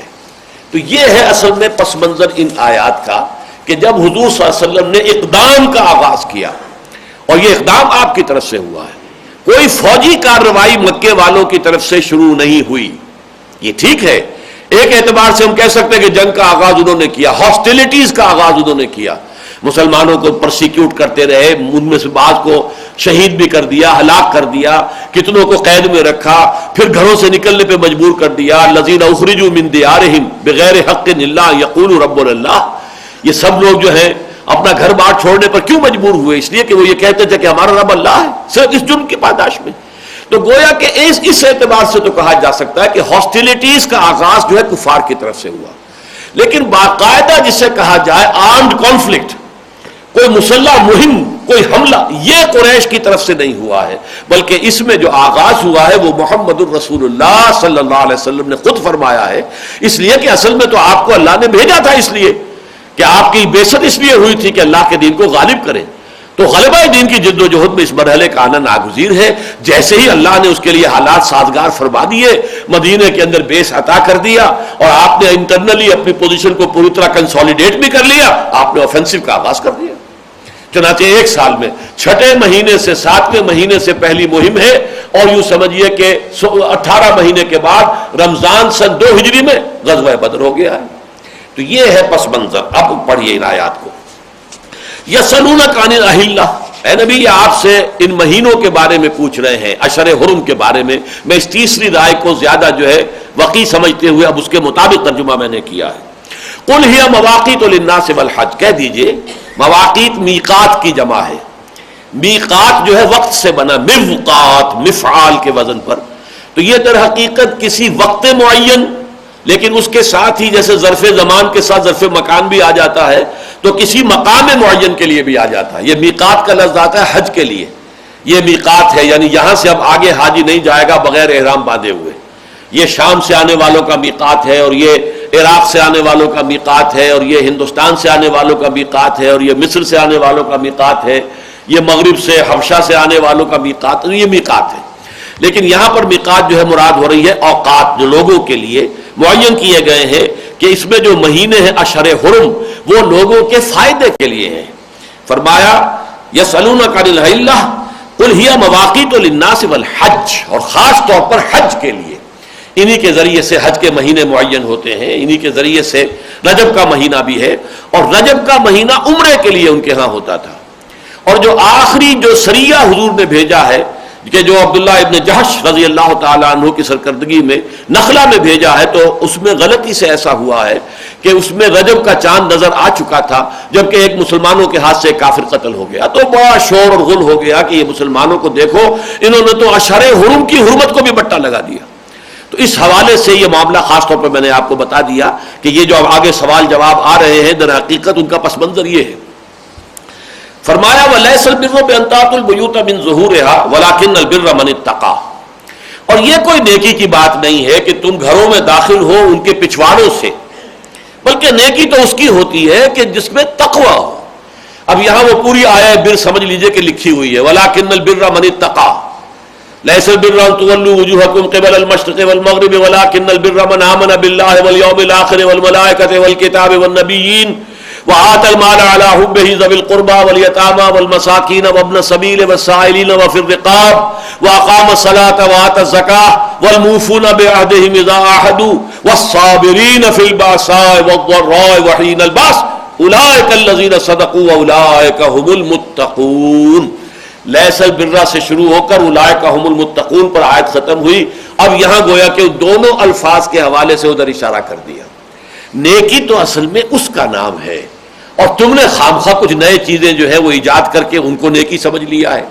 یہ عربوں نے ایک نئی رسم ایجاد کر لی تھی کہ ایک دفعہ اگر احرام باندھ کر گھر سے نکل آئے، اب اگر کسی ضرورت سے دوبارہ گھر جانا پڑا تو اب تو چونکہ احرام باندھ کے گھر سے نکل آئے ہیں اب دروازے سے تو داخل نہیں ہو سکتے، بلکہ بعض روایات سے معلوم ہوتا ہے کہ جب حج سے فارغ ہو کر بھی آتے تھے تو اب وہ یہ کہتے تھے ان دروازوں سے ہم داخل نہیں ہو سکتے کہ جن سے ہم اپنے گناہوں کا بوجھ لے کر داخل ہوئے تھے، نکلے تھے. اب داخل ہو رہے ہیں تو ہمارے گناہ جو ہے وہ معاف ہو چکے ہیں، اب ہم ان دروازوں سے نہیں جائیں گے جن سے ہم گزرے تھے اپنے گناہوں کی جو پوٹلیاں ہیں اور گٹھلیاں ہیں لے کر. تو وہ پچھواڑے سے چھلانگیں لگا لگا کے دیواریں پھاند کر آتے تھے. اب یہ ان کی من گھڑت بات تھی، لہٰذا اس کی تردید کر دی گئی. لیس البر بان تأتوا البیوت من ظہورها ولکن البر من التقوی. جو اصل میں تو جس میں تقوی ہے اس کی نیکی ہے، باقی یہ چیز کوئی نیکی میں سرے سے شامل ہی نہیں. واتوا البیوت من ابوابها، اپنے گھروں میں داخل ہو ان کے دروازوں سے. واتقوا اللہ لعلکم تفلحون، اور اللہ کا تقوی اختیار کرو تاکہ تم فلاح پاؤ. وہ تقوی کے بارے میں پوری گفتگو ہو چکی. ہم یہ بھی دیکھ چکے کہ اس کا جو لٹمس ٹیسٹ ہے وہ ہے عقل حلال، لیکن یہ کہ تقوی کی پوری تصویر پوری انسانی شخصیت میں وہ آیا بر. اب آئیے وہ حکم قتال آ گیا. وَقَاتِلُوا فِي سَبِيلِ اللَّهِ الَّذِينَ يُقَاتِلُونَكُمْ، اور جنگ کرو اللہ کے راستے میں ان سے جو تم سے جنگ کر رہے ہیں. وَلَا تَعْتَدُوا، اور دیکھو عدوان نہیں ہے، حد سے نہ تجاوز کرو. مطلب یہ کہ جتنی کچھ ان کی طرف سے کارروائی ہو اتنا ہی تمہاری طرف سے بھی کوئی اقدام ہو جائے جوابی تو ٹھیک ہے. اس لیے کہ ظاہر بات ہے کہ حضور صلی اللہ علیہ وسلم نے جو جوابی اقدام کیا تھا، اقدام تو حضور نے کیا ہے، لیکن ادھر سے جیسا کہ میں عرض کر چکا ہوں کہ ان کی طرف سے ہاسٹیلٹیز تو شروع ہو چکی تھی کہ انہوں نے مکے سے نکلنے پر مسلمانوں کو مجبور کیا. وَقَاتِلُوا فِي سَبِيلِ اللَّهِ الَّذِينَ يُقَاتِلُونَكُمْ وَلَا تَعْتَدُوا إِنَّ اللَّهَ لَا يُحِبُّ الْمُعْتَدِينَ، اللہ تعالیٰ حد سے گزرنے والوں کو پسند نہیں کرتا. وَاقْتُلُوهُمْ حَيْثُ ثَقِفْتُمُوهُمْ، قتل کرو انہیں جہاں بھی انہیں پاؤ. وَأَخْرِجُوهُمْ مِنْ حَيْثُ أَخْرَجُوكُمْ، نکالو انہیں وہاں سے جہاں سے انہوں نے تمہیں نکالا ہے. اب یہ بہت ہی مثبت انداز کے اندر حکم دیا جا رہا ہے. پیسیو انداز اب ختم ہوا، اب ایکٹیو انداز ہے. اب سامنے آؤ، اینٹ کا جواب پتھر سے دو. جہاں سے انہوں نے تمہیں نکالا تم انہیں وہاں سے نکالو. وہاں رہنے کے حقدار وہ نہیں ہے، جیسے کہ سورہ توبہ میں آیت آئی ہے کہ اللہ تعالیٰ کے مسجدوں کے متولی تو وہی ہو سکتے ہیں جو اللہ پر ایمان رکھتے ہیں اور توحید کے اوپر کاربند ہو. ان لوگوں کا کوئی حق نہیں ہے کہ متولی بن کر بیٹھے ہوئے ہیں جبکہ وہ مشرکین ہیں. انہوں نے تو اصل میں حرمت کو بٹا لگا دیا ہے. تو فرمایا وَأَخْرِجُوهُمْ مِنْ حَيْثُ أَخْرَجُوكُمْ وَالْفِتْنَةُ أَشَدُّ مِنَ الْقَتْلِ، اور فتنہ جو ہے وہ قتل سے زیادہ شدید شے ہے. یہاں لفظ فتنہ کو سمجھ لیجئے اس لیے کہ اگلی آیت میں پھر آئے گا. یہ فتنہ کہتے ہیں آزمائش کو، جیسے کہ کسوٹی کے اوپر آپ گھس کر دیکھتے ہیں کہ سونا یہ خالص ہے یا اس میں کوئی ملاوٹ ہے، وہ فتنہ ہے. تو اہل ایمان کے لیے جو حالات پرسیکیوشن کے ہیں وہ فتنہ ہے. یعنی جہاں کے ایمان پر کاربند رہنا مشکل ہو جائے، جہاں توحید کا اعلان کرنا مشکل ہو جائے، جہاں اللہ کی عبادت کرنے پر تکلیفیں آتی ہوں، مصیبت آتی ہو، وہ پورا ماحول جو ہے وہ فتنہ ہے. اور اس سے آگے بڑھ کر اس کا مفہوم یہ ہے کہ چونکہ یہ زمین اللہ کی ہے، الارض للہ ان الارض للہ، یہاں پر اس کا حکم چلنا چاہیے. اس کے حکم کی بجائے جس کا حکم چل رہا ہے، چاہے پورا نظم ہے، پورا لا اینڈ آرڈر ہے، کہیں کوئی جرائم نہیں ہے، کہیں کوئی اندیشے نہیں ہے، جیسے کہ ڈاکوؤں کا کوئی اڈا ہے اور وہاں پر انٹرنلی پورا امن ہے، لیکن ہے تو ڈاکوؤں کا اڈا، وہ تو وہاں پہ ڈاکو بستے ہیں. اسی طریقے سے چاہے بظاہر امن ہے، کوئی پرسیکیوشن نہیں ہے، لیکن جہاں غیر اللہ کی حکومت ہے وہ فتنہ ہے، وہ فساد ہے، وہ اللہ کے خلاف بغاوت ہے. چنانچہ وہ آگے آیت کے اندر یہی مفہوم اس کا آئے گا. تو فرمایا یہ والفتنۃ اشد من القتل، یہ ابھی پس منظر میں وہی لوگ ہیں جو کہتے تھے آخر جنگ کی کیا ضرورت ہے، کہ یہ خامخواہ کی چھیڑ چھاڑ ہم نے شروع کر دی ہے، یہ خامخواہ ان کے ساتھ جو ہے قریش کے ساتھ ہم جنگ مول لینے کے درپے ہو گئے ہیں، کیا ضرورت ہے؟ ہمیں تو دعوت اور تبلیغ کے ذریعے سے بات پہنچانی چاہیے. وما علینا الا البلاغ، ہمارے اوپر تو ذمہ داری بھی سوائے پہنچانے کے اور کچھ نہیں ہے. تو یہ سورہ قتال جو ہے، سورہ محمد کا دوسرا نام سورہ قتال بھی ہے صلی اللہ علیہ وسلم. اس میں یہ بات کہی گئی ہے کہ اے مسلمانوں، اب امن اور صلح جوئی کی طرف نہ جاؤ. اب وہ مرحلہ شروع ہو چکا ہے اقدام کا، کہ اب تو کفر اور شرک کے خلاف تمہیں اقدام کرنا ہے، آفینسو لینا ہے. لہذا اب یہ صلح پسندی اور صلح جوئی اور صلح کل انداز جو ہے یہ صحیح نہیں ہے. یہ جب سورہ قتال ہم پڑھیں گے تو پورے مضامین تفصیل سے آئیں گے. تو یہ انہی کو کہا جا رہا ہے والفتنۃ اشد من القتل. تم صرف انسانی جان لینے کو سمجھتے ہو کہ بہت بڑا کام ہو گیا. اگر اللہ تعالیٰ پر ایمان کے حوالے سے کسی شخص کو پریشان کیا جا رہا ہے تو تمہارے نزدیک وہ معمولی بات ہے. مکے میں جو کچھ ہو رہا تھا اہل ایمان کے ساتھ وہ معمولی بات تھی کہ لوگوں کو توحید سے برگشتہ کرنے کے لیے ان پر جبر اور تشدد کیا جا رہا تھا. والفتنۃ اشد من القتل، فتنہ جو ہے وہ قتل سے کہیں زیادہ بھاری شے ہے اللہ کی نگاہ میں. ولا تقاتلوہم عند المسجد الحرام. اب یہاں آ گیا مسئلہ، یہ حرمتیں جو ہیں، ایک اشہر حرم کی حرمت ہے، ایک جو حرم کی سرزمین ہے اس کی حرمت ہے. جو محترم مہینے ہیں ان میں جنگ نہیں ہو سکتی، اس میں کوئی خون ریزی غارت گری نہیں ہو سکتی. یہ عرب کی پرانی روایت چلی آ رہی تھی حضرت ابراہیم کے زمانے سے. اور یہ جو مہینے تھے یہ ان کے لیے بہت غنیمت تھے. اس میں کاروبار ہوتا تھا، قافلے ادھر ادھر جاتے تھے، کہیں کوئی کسی کو چھیڑتا نہیں تھا، کوئی کسی کو تکلیف نہیں دیتا تھا. تو یہ مہینے ان کے لیے ایک طرح کے رحمت تھے، جیسے کہ قریش کے لیے یہ سرزمین حرم رحمت بن گئی تھی. لإلاف قریش إِلَافِهِمْ رِحْلَةَ الشِّتَاءِ وَالصَّيْفِ فَلْيَعْبُدُوا رَبَّ هَذَا الْبَيْتِ الَّذِي أَطْعَمَهُم مِّن جُوعٍ وَآمَنَهُم مِّن خَوْفٍ. اس گھر کی وجہ سے انہیں امن نصیب ہے. مکے پر تو کوئی چڑھائی کر کے آ ہی نہیں سکتا کہ وہ ارض حرم ہے. مکے کے اوپر کوئی غارت گری کیسے کرے گا، وہ تو ارض حرم ہے. تو یہ حرمتیں جو ہے زمانی حرمت یعنی اشہر حرم محترم مہینے، اور مکینی اور جو زمینی حرمت یعنی یہ سرزمین حرم. اب ان دونوں کے حوالے سے بات ہو رہی ہے. وَلَا تُقَاتِلُوهُمْ عِنْدَ الْمَسْجِدِ الْحَرَامِ حَتَّى يُقَاتِلُوكُمْ فِيهِ. ہاں دیکھو تم ان سے جنگ مت کرو مسجد حرام کے نزدیک یعنی حدود حرم کے اندر، تم ان سے جنگ نہ کرو. حَتَّى يُقَاتِلُوكُمْ فِيهِ، یہاں تک کہ وہ خود تم سے قتال کریں. چنانچہ بعد ہی یہی معاملہ ہوا تھا صلح حدیبیہ کے وقت، کہ بہت پرووک کیا تھا قریش کے چند نوجوان. ان میں خالد ابن ولید اس وقت تک ایمان نہیں لائے تھے تو وہ ان میں پیش تھے. پرووک کر رہے تھے کہ مسلمان کسی طریقے سے ہتھیار اٹھا لے، ایک دفعہ کوئی اقدام کر دے تو پھر ہمیں جواز مل جائے کہ پھر ہم ان کو ختم کر کے رکھ دیں.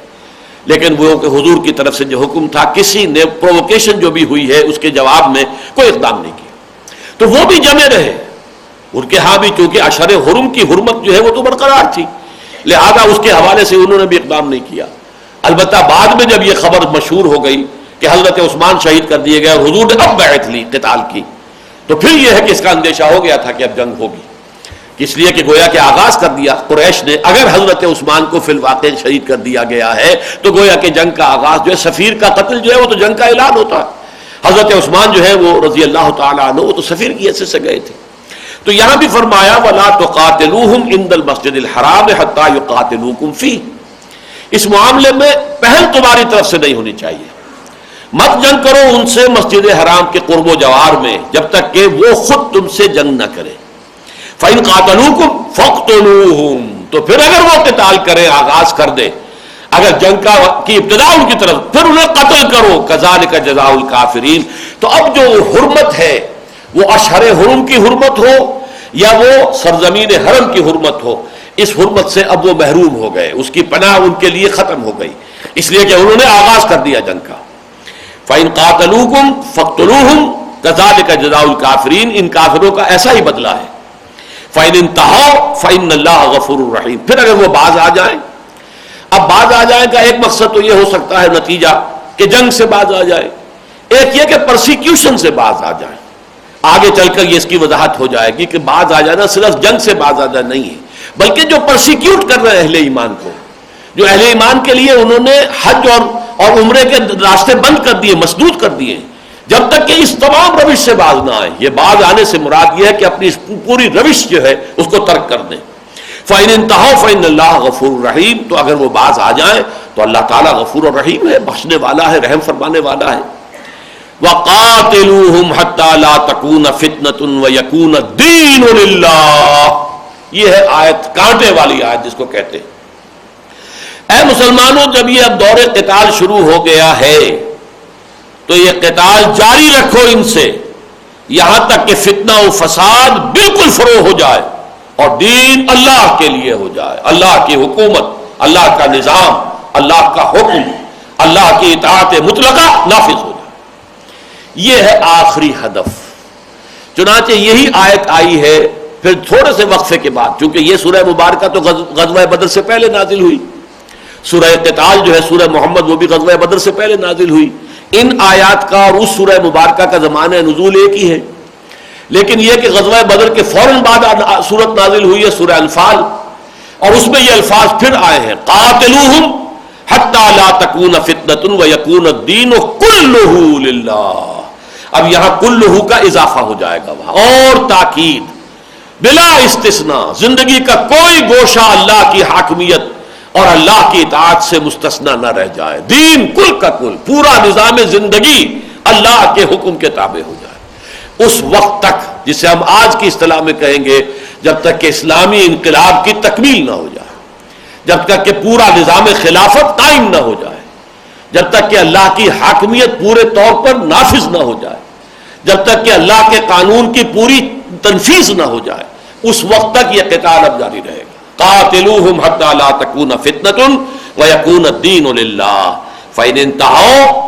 پھر اگر وہ باز آ جائیں، یہ سورہ توبہ میں جا کر یہ آیتیں آئیں گی کہ اگر وہ ایمان لے آئیں، ان تابوا واقاموا الصلاۃ وآتوا الزکاۃ فاخوانکم، اگر وہ بھی تمہارے اوپر ایمان بھی لے آئیں، توبہ کر لیں، اور توبہ سے مراد وہاں ایمان ہے، نماز قائم کرے، زکات ادا کرے، تو تمہارے بھائی ہیں. لیکن یہ کہ اگر یہ نہیں کریں گے تو جنگ جاری رہے گی. فرمایا فَإِنِ انتَهَوْا فَلَا عُدْوَانَ إِلَّا عَلَى الظَّالِمِينَ. تو پھر زیادتی نہیں ہوتی مگر صرف ان پر کہ جو ظلم کرنے والے ہوں.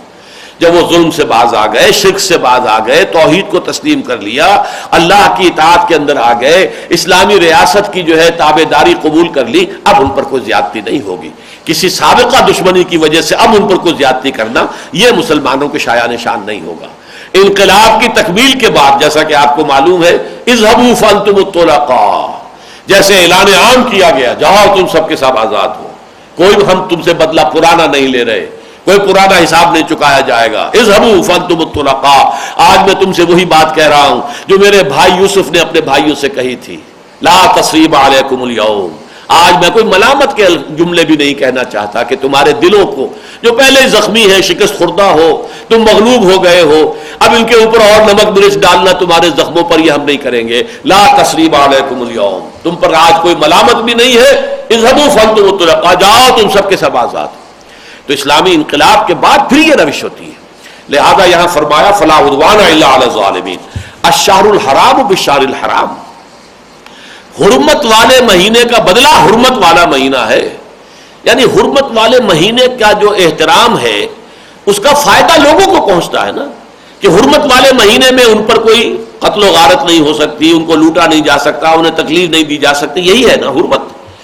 لیکن یہ کہ اگر انہوں نے اس حرمت کا کوئی بٹا لگا دیا اور مسلمانوں تمہیں محروم کر دیا اس کی حرمت کی، جو کور تمہارے پاس تھا، جو اس کا دفاع تمہارے پاس تھا، تو اب اس کے بدلے میں تم بھی انہیں محروم کر دو کہ حرمت اشہر حرم کی وجہ سے یا حرمت ارض حرم کی وجہ سے انہیں کوئی حفاظت نہیں اب میسر رہے گی.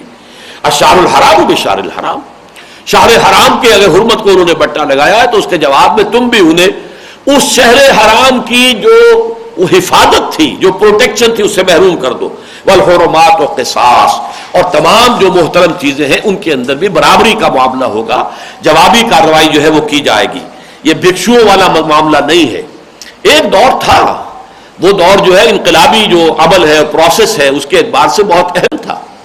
حضرت عیسیٰ علیہ السلام کی زندگی میں چونکہ اس سے آگے کا مرحلہ آیا ہی نہیں تھا، لہذا وہاں یہ ہمیں ملتا ہے کہ اگر کوئی تمہارے داہنے گال پہ تھپڑ مارے تو بایاں بھی پیش کر دو. تمہیں اگر کوئی 1 میل لے کر جانا چاہے کسی بیگار میں کوئی بوجھ اٹھا کر تو 2 کوس جانے کو تیار ہو جاؤ. کوئی تمہارا جو ہے وہ چوغا لینا چاہے تو کرتا بھی اتار کے دے دو. تو یہ دور تھا. حضرت عیسیٰ علیہ السلام کے جو 3 برس تھے وہ اسی دور میں گزر گئے. حضور کی زندگی میں بھی 12 برس اسی طریقے سے گزرے ہیں.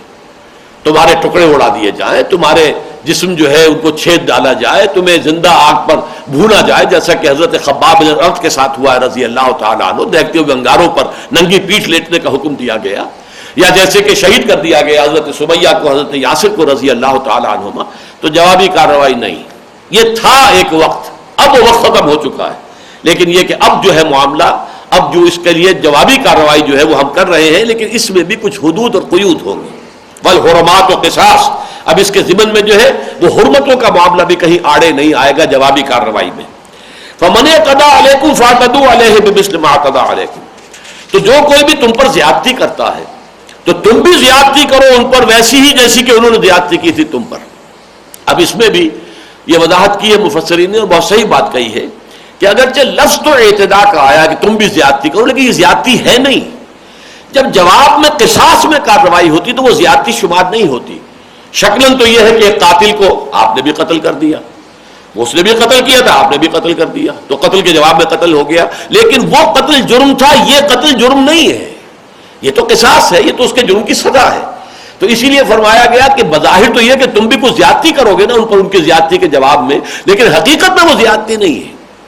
جتنا کچھ انہوں نے کیا ہے اتنا کچھ ان کے ساتھ کر گزرنا، یہ در حقیقت ان کے کیے کا بدلہ ہے، یہ زیادتی نہیں ہوگی۔ اگرچہ بظاہر شکل تو یہی ہوگی کہ کچھ نہ کچھ انہیں گزند پہنچایا جائے گا، کوئی نقصان پہنچایا جائے گا، کوئی تکلیف پہنچائی جائے گی، تو لہذا اس کو بظاہر تو کہا جائے گا زیادتی، حقیقت زیادتی نہیں۔ فمن اعتدى علیکم فاعتدوا علیہ بمثل ما اعتدى علیکم واتقوا اللہ، اور اللہ تعالیٰ کا تقوی اختیار کیے رکھو۔ وَاعْلَمُوا أَنَّ اللَّهَ مَعَ الْمُتَّقِينَ، اور جان لو کہ اللہ تعالیٰ ساتھ ہے اہل تقوی کے۔ اب ساتھ سے مراد کیا ہے؟ اللہ تعالیٰ کی تائید، اللہ کی نصرت، اللہ کی مدد، یہ ان لوگوں کے ساتھ ہوگی جو تقوی کی روش اختیار کرے۔ یعنی یہ احکام جنگ کے معاملے میں بھی ایک حدود ہیں جو اسلام نے مقرر کیے ہیں۔ جو لوگ جنگ میں نہیں ہیں، بوڑھے ہیں، جوان بچے ہیں، عورتیں، ان کے اوپر ہاتھ نہیں اٹھایا جائے گا، خام خواہ درخت نہیں کاٹے جائیں گے، فصلیں تباہ نہیں کی جائیں گی، جانور قتل نہیں کیے جائیں گے، یہ حدود ہیں۔ وہی وہ جو کمبیٹنٹس ہیں، جو آئے ہیں جنگ میں لڑنے کے لیے آئے، ان سے جنگ ہو۔ اس حوالے سے اس کے لیے بھی قواعد ہیں، قوانین ہیں۔ ایسا نہیں ہے کہ وہ جیسے آپ کہتے ہیں کہ everything is fair in love and war, ہر چیز جو ہے جائز ہو جاتی ہے، نہیں، ہر چیز جائز نہیں ہے۔ بندہ مومن اللہ کی شریعت کا ہر حال میں پابند رہتا ہے۔ جیسے اقبال نے کہا ہے کہ تقدیر کے پابند جمادات و نباتات، مومن فقط احکام خدابندی کا پابند۔ مومن کے لیے تو پابندی ہے تو اللہ کے احکام کے، وہ ہر حال میں رہے گی۔ یہاں تک بھی ہوا ہے شام کے جہاد میں کہ ایک شہر مسلمانوں نے فتح کیا اور وہاں سے لوگوں سے جزیہ لے لیا، بعد میں کچھ ایسی شکل بن گئی کہ رومیوں کی طرف سے پیش قدمی ہو رہی تھی اور وہ گھیرے میں لے رہے تھے دونوں اطراف سے، اور اندیشہ تھا کہ ہم یہاں گر جائیں گے، تو اس شہر کو چھوڑ کر پیچھے ہٹنا پڑا۔ وقتی طور پر ایسا ہو جاتا ہے جنگوں میں۔ تو جب اس شہر کو چھوڑ کر پیچھے جا رہی تھی اسلامی افواج، تو وہ جزیے کی رقم اس قوم کو واپس کر دی گئی کہ دیکھو ہم نے یہ جزیہ لیا تھا تم سے، اس کے بدلے کے طور پر کہ تمہاری طرف سے دفاع اب ہم پہ ہماری ذمہ داری ہے، تمہاری پروٹیکشن، اس لیے کہ ذمہ کہتے ہی اس کو ہے جس کی ذمہ داری اسلامی ریاست لے لیتی ہے کہ اب اس کی جو حفاظت ہے، اس کے جان اور مال کی اور آبرو کی حفاظت کی ذمہ داری اسلامی ریاست پر ہے۔ لہذا اب ہم چونکہ اس وقت چھوڑ کر جا رہے ہیں، ہم اپنی وہ ذمہ داری پوری کرنے کی پوزیشن میں نہیں ہیں، لہذا یہ تمہاری جزیے کی رقم تمہیں ہم واپس کر رہے ہیں۔ تو یہ نہیں ہے کہ آل از فیئر ان وار اینڈ لو، نہیں۔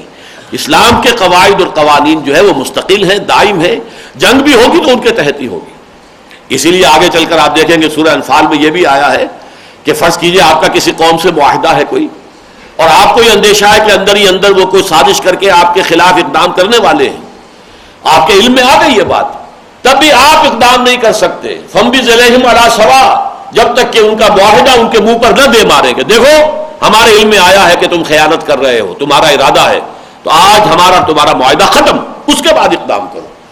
یہ نہیں کہ اوپر سے تو معاہدہ قائم رہے اور نیچے سے تم جو ہے وہ حملہ کر دو، یہ صحیح نہیں ہے، یہ مسلمانوں کے شایان نشان نہیں ہے، یہ اسلام کی روش نہیں ہے، یہ اہل ایمان کے لیے جو ہے مناسب نہیں ہے۔ تو فرمایا واتقوا اللہ واعلموا ان اللہ مع المتقین، اللہ کا تقوی اختیار کیے رکھو اور دیکھ لو اللہ تعالیٰ کی تائید نصرت متقیوں کے ساتھ ہوگی۔ اگر تم نے اس مرحلے میں بھی تقوی کی روش کو ہاتھ سے جانے دیا اور چھوڑ دیا تو پھر ظاہر بات ہے کہ اللہ کی تائید اور نصرت اور مدد سے محروم ہو جاؤ گے۔ اب اس کے بعد آئیے، دیکھیے میں نے عرض کیا تھا اس سورہ بقرہ کے نصف آخر میں 4 لڑیاں چلتی ہیں۔ دو لڑیاں احکام شریعت کی، عبادات، معاملات، وہ ہم دیکھ چکے. روزے کے احکام آ گئے عبادات میں، معاملات میں وصیت کا حکم آیا، قتل کے مقدمات میں قصاص کا حکم آیا، کھانے پینے کے معاملات کے اندر حلال اور حرام کے وہ قواعد بیان کیے گئے. اس کے بعد جو ہے یہ دو لڑیاں جو ہے وہ ہے قتال اور انفاق. یہاں جو ہے یہ 5 آیتیں تو آئی ہے قتال کے ضمن میں، ایک آیت ہے اور وہ اب انفاق فی سبیل اللہ کے لیے. اس لیے کہ ظاہر بات ہے کہ جس مرحلے میں اب یہ دعوت اور تحریک جو تھی حضور صلی اللہ علیہ وسلم کی داخل ہو چکی تھی، اس میں ظاہر بات ہے کہ جنگی معاملات کے اندر پیسے کی ضرورت بھی ہے، مالی وسائل درکار ہے، اسلحہ فراہم کرنا ہے. جیسے کہ سورہ انفال میں آیا اعدوا لهم ما استطعتم من قوة ومن رباط الخیل، پوری استطاعت کی حد تک سامان فراہم کرو، اسلحہ جمع کرو، گھوڑے باندھے رکھو، تیار رکھو، اور اس کی وجہ سے جو ہے ہیبت تمہاری جو ہے قائم ہو جانی چاہیے کفار کے اوپر کہ مسلمان تیار ہیں. ایسا نہیں ہے، نرم چارہ نہیں ہے کہ ہم جب چاہیں گے حملہ کریں گے اور انہیں نقصان پہنچا دیں گے، بلکہ وہ چاق و چوبند ہیں، ساز و سامان اسلحہ انہوں نے تیار کیا ہوا. اب اس کے لیے ظاہر بات ہے پیسے کی ضرورت ہے. یہی وجہ ہے کہ جہاد فی سبیل اللہ اب 2 حصوں میں بٹ گیا. جہاد بالمال یعنی انفاق فی سبیل اللہ، جہاد بالنفس یعنی قتال فی سبیل اللہ، اپنی جان ہتھیلی پر رکھ کر میدان میں آنا، قتال فی سبیل اللہ، اللہ کی راہ میں جنگ کرنا، جس پر کہ 5 آیتیں ہم نے پڑھ لی. بڑے اہتمام کے ساتھ جو ہے حکم قتال آ گیا. اذن قتال میں عرض کر چکا ہوں، سورہ حج کی آیت میں آ گیا تھا اذن للذین یقاتلون بانہم ظلموا وان اللہ علی نصرہم لقدیر.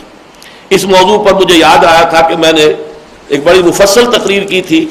یہ 11/7/93 یعنی 7 برس سب اس کو ہونے کو آ رہے ہیں، 6.25 برس ہو گئے کہ اذن قتال سے حکم قتال تک. یہ ایک مرحلہ ہے بہت اہم سیرت النبی کا صلی اللہ علیہ وسلم، کہ یہ کس طرح درجہ بدرجہ جو ہے یہ قتال کا حکم آیا ہے. پہلے صرف ہاتھ کھول دیے گئے، اذن دے دیا گیا، پھر حکم دیا گیا، پھر اس کی فرضیت ہوئی ہے کتب علیکم القتال، اب تم پر قتال فرض کر دیا گیا. وہو کرہ لکم، اور وہ تمہیں بہت ناگوار ہے. وعسى ان تکرہوا شیئا وہو خیر لکم وعسى ان تحبوا شیئا وہو شر لکم واللہ یعلم وانتم لا تعلمون. تمہیں یہ ناپسند ہے لیکن جان لو ہو سکتا ہے تم کسی شے کو ناپسند کرو حالانکہ اسی میں تمہارے لیے خیر ہو، اور تم کسی شے کو پسند کرو حالانکہ اسی میں تمہارے لیے شر ہو. اللہ جانتا، تم نہیں جانتے. تمہارا کام ہے فاسمعوا واطیعوا، جس وقت جو حکم ملا ادھر حکم کا ہو گیا، رخ کر کے نماز پڑھو حاضر، جنوب کی طرف رخ کرو خانہ کعبہ کی طرف حاضر، ہاتھ بندے رکھو حاضر، اب جوابی کارروائی کرو حاضر، اب جنگ کے لیے میدان میں آؤ حاضر. بندہ مومن کا کام یہ ہے جو حکم ملے سمعنا واطعنا، اذ قلتم سمعنا واطعنا فاسمعوا واطیعوا، سنو اور اطاعت کرو. جس وقت جو حکم دیا گیا ہے اس کو مانو. اور اب جو ہے انفاق کی اہمیت آگے چل کر آپ دیکھیں گے کہ 2 رکوع آئیں گے قتال پر، خاص طور پر طالوت اور جالوت کی جو جنگ ہوئی ہے اس کے حوالے سے. لیکن اس کے آگے جا کر 2 رکوع آ جائیں گے انفاق پر. یہ لڑیاں ہیں لیکن یہاں پر ابھی انفاق پر صرف ایک آیت آئی ہے، وَأَنفِقُوا فِي سَبِيلِ اللَّهِ، اللہ کی راہ میں خرچ کرو. اس بات کو میں نے بارہا عرض کیا ہے کہ اللہ کی رضا جوئی کے لیے، ثواب حاصل کرنے کے لیے اپنا مال خرچ کرنا، اس کی 2 مدیں ہیں.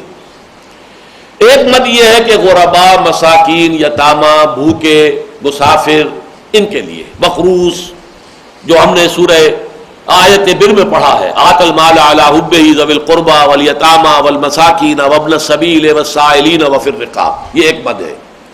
اس کے لیے لفظ ہے صدقہ، اس کے لیے لفظ ہے زکوٰۃ. لیکن دوسری مد کیا ہے؟ وہ مد ہے اللہ کے دین کے لیے خرچ کرنا، اللہ کے دین کی اشاعت، اللہ کے دین کا غلبہ، اس کی جد و جہد. جو اب قتال کی شکل میں ہے تو اس کے لیے جنگ کی تیاری کے اندر اسلحہ کی فراہمی ہے، گھوڑوں کی فراہمی ہے، ساز و سامان کی فراہمی ہے، رسد کی فراہمی ہے، جنگ کے ساتھ جو ہے رسد کی ضرورت ہوتی ہے. ان تمام چیزوں کے لیے اب اس میں جو خرچ کیا جائے گا وہ ہے انفاق فی سبیل اللہ، اللہ کی راہ میں خرچ کرنا. وانفقوا فی سبیل اللہ، اور دیکھو خرچ کرو اللہ کی راہ میں. ولا تلقوا بایدیکم الی التہلکہ، اور مت ڈالو اپنے آپ کو اپنے ہاتھوں ہلاکت میں. کیا مانی؟ تمہارے پاس مال ہے اور تم اللہ کی راہ میں خرچ نہ کرو، اللہ کہہ رہا ہو من ذا الذی یقرض اللہ قرضا حسنا، کون ہے وہ جو اللہ کو قرض حسنا دے، اور تمہارے ہاتھ نہ اپنی جیبوں کی طرف بڑھے نہ اپنی تجوریوں کی طرف نہ بڑھے، تو گویا کہ تم اپنے آپ کو ہلاکت میں ڈال رہے ہو اپنے ہاتھوں۔ اس لیے کہ اس مال کا بہترین مصرف یہی ہے کہ اللہ کی راہ میں خرچ ہو جائے۔ ویسے تو جان دی ہوئی اسی کی تھی، حق تو یہ ہے کہ حق ادا نہ ہوا۔ یہ مال بھی اللہ کی امانت ہے تمہارے پاس، ان اللہ اشتری من المؤمنین اموالهم وانفسهم بان لهم الجنہ، اب یہ امانت ہے، جب حکم دیا جائے پیش کر دو۔ لیکن اگر تم اس میں پہلوتی ہی کرو گے، مال پیارا ہے، جان پیاری ہے، جیسے اقبال نے کہا ہے تو بچا بچا کے نہ رکھ اسے، تیرا آئینہ ہے وہ آئینہ کہ شکستہ ہو تو عزیز تر ہے نگاہ آئینہ ساز میں۔ جسم بھی حضرت حمزہ رضی اللہ تعالیٰ عنہ کا جسم، جس میں ناک کاٹی گئی اور کان کاٹے گئے اور پیٹ چاٹ کر کے اور کلیجہ چبایا گیا، اللہ کی نگاہ میں اس جسم کی جو وقت ہوگی وہ ہم کیا سمجھ سکتے ہیں؟ یہ شکستہ آئینہ جو ہے، ٹوٹا ہوا آئینہ جسم حمزہ رضی اللہ تعالی عنہ ٹوٹا ہوا ہے، چکنا چور ہے، لیکن یہ اللہ کی نگاہ میں زیادہ پیارا ہے۔ شکستہ ہو تو عزیز تر ہے نگاہ آئینہ ساز میں۔ اس بدن کو بنانے والا تو اللہ ہے نا، وہی اس کا خالق ہے۔ اس کی راہ میں اگر اس کو کاٹ پھیٹ دیا گیا، اس کو جو ہے اس کو حصے بکھرے کر دیے گئے تو اللہ کو بہت پیارا ہے۔ تو اسی طریقے سے وَأَنفِقُوا فِي سَبِيلِ اللَّهِ، اللہ کی راہ میں خرچ کرو، لگاؤ، دیو۔ وَلَا تُلْقُوا بِأَيْدِيكُمْ إِلَى التَّهْلُكَةِ، اور اپنے آپ کو اپنے ہاتھوں ہلاکت میں مت ڈالو۔ یعنی اگر تم بخل سے کام لوگے، وَمَن يَبْخَلْ فَإِنَّمَا يَبْخَلُ عَن نَفْسِهِ، جو بخل کرے گا وہ اپنے آپ سے بخل کر رہا ہے کہ اللہ کے اجر و ثواب سے اپنے آپ کو محروم کر رہا ہے، اور اللہ کی طرف سے گرفت اور اللہ کی تعالیٰ کی طرف سے پکڑ کا اپنے آپ کو مستحق بنا رہا ہے۔ تو سارا اس نے خیانت تو اپنے نفس کے ساتھ کی، پھر برائی تو اپنے نفس کے ساتھ کی، اپنے لیے اپنے مستقبل کو برباد کر رہا ہے۔ وَأَحْسِنُوا، احسان کی روش اختیار کرو۔ ایک تو اس کا اگر یہیں پر جوڑ کر مفہوم لیا جائے تو یہ ہے کہ یہ صدقہ جو دو بڑے عمدہ طریقے پر دو۔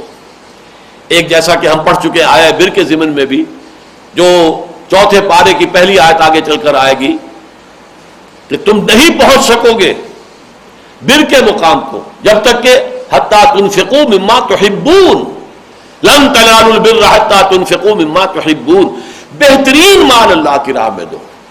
یہ نہیں کہ جو اذکار رفتہ ہو، خراب ہو گیا ہو، ردی ہے، بوسیدہ ہے، وہ اللہ کی راہ میں دے دیا جائے، نہیں، بہترین محبوب ترین مال اللہ کی راہ میں دو، یہ احسان ہوگا۔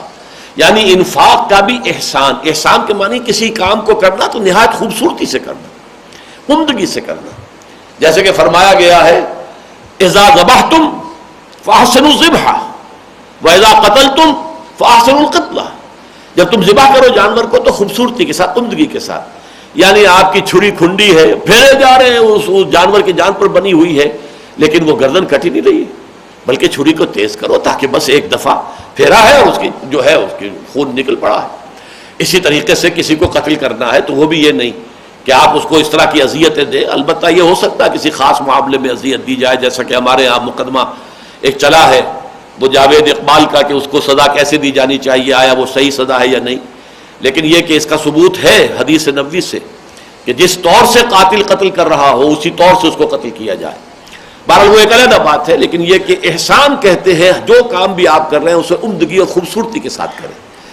اسلام کا احسان یہ ہے کہ آپ اسلام پر عمل کر رہے ہیں خوبصورتی سے، جس کو کہا گیا ہے الذین یستمعون القول فیتبعون ما احسنہ، جو بات سنتے ہیں اور بہترین جو اس کی روش ہے اس کو اختیار کرتے ہیں، بہترین سطح پر چلتے ہیں۔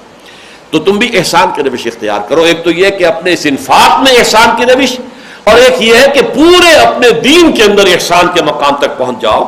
ان اللہ یحب المحسنین، اس لیے کہ اللہ تعالی محبت کرتا ہے محسنین سے جو درجہ احسان کو پہنچ جاتے ہیں۔ بارک اللہ لی ولکم فی القرآن العظیم ونفعنی وإیاکم بالآیات والذکر الحکیم۔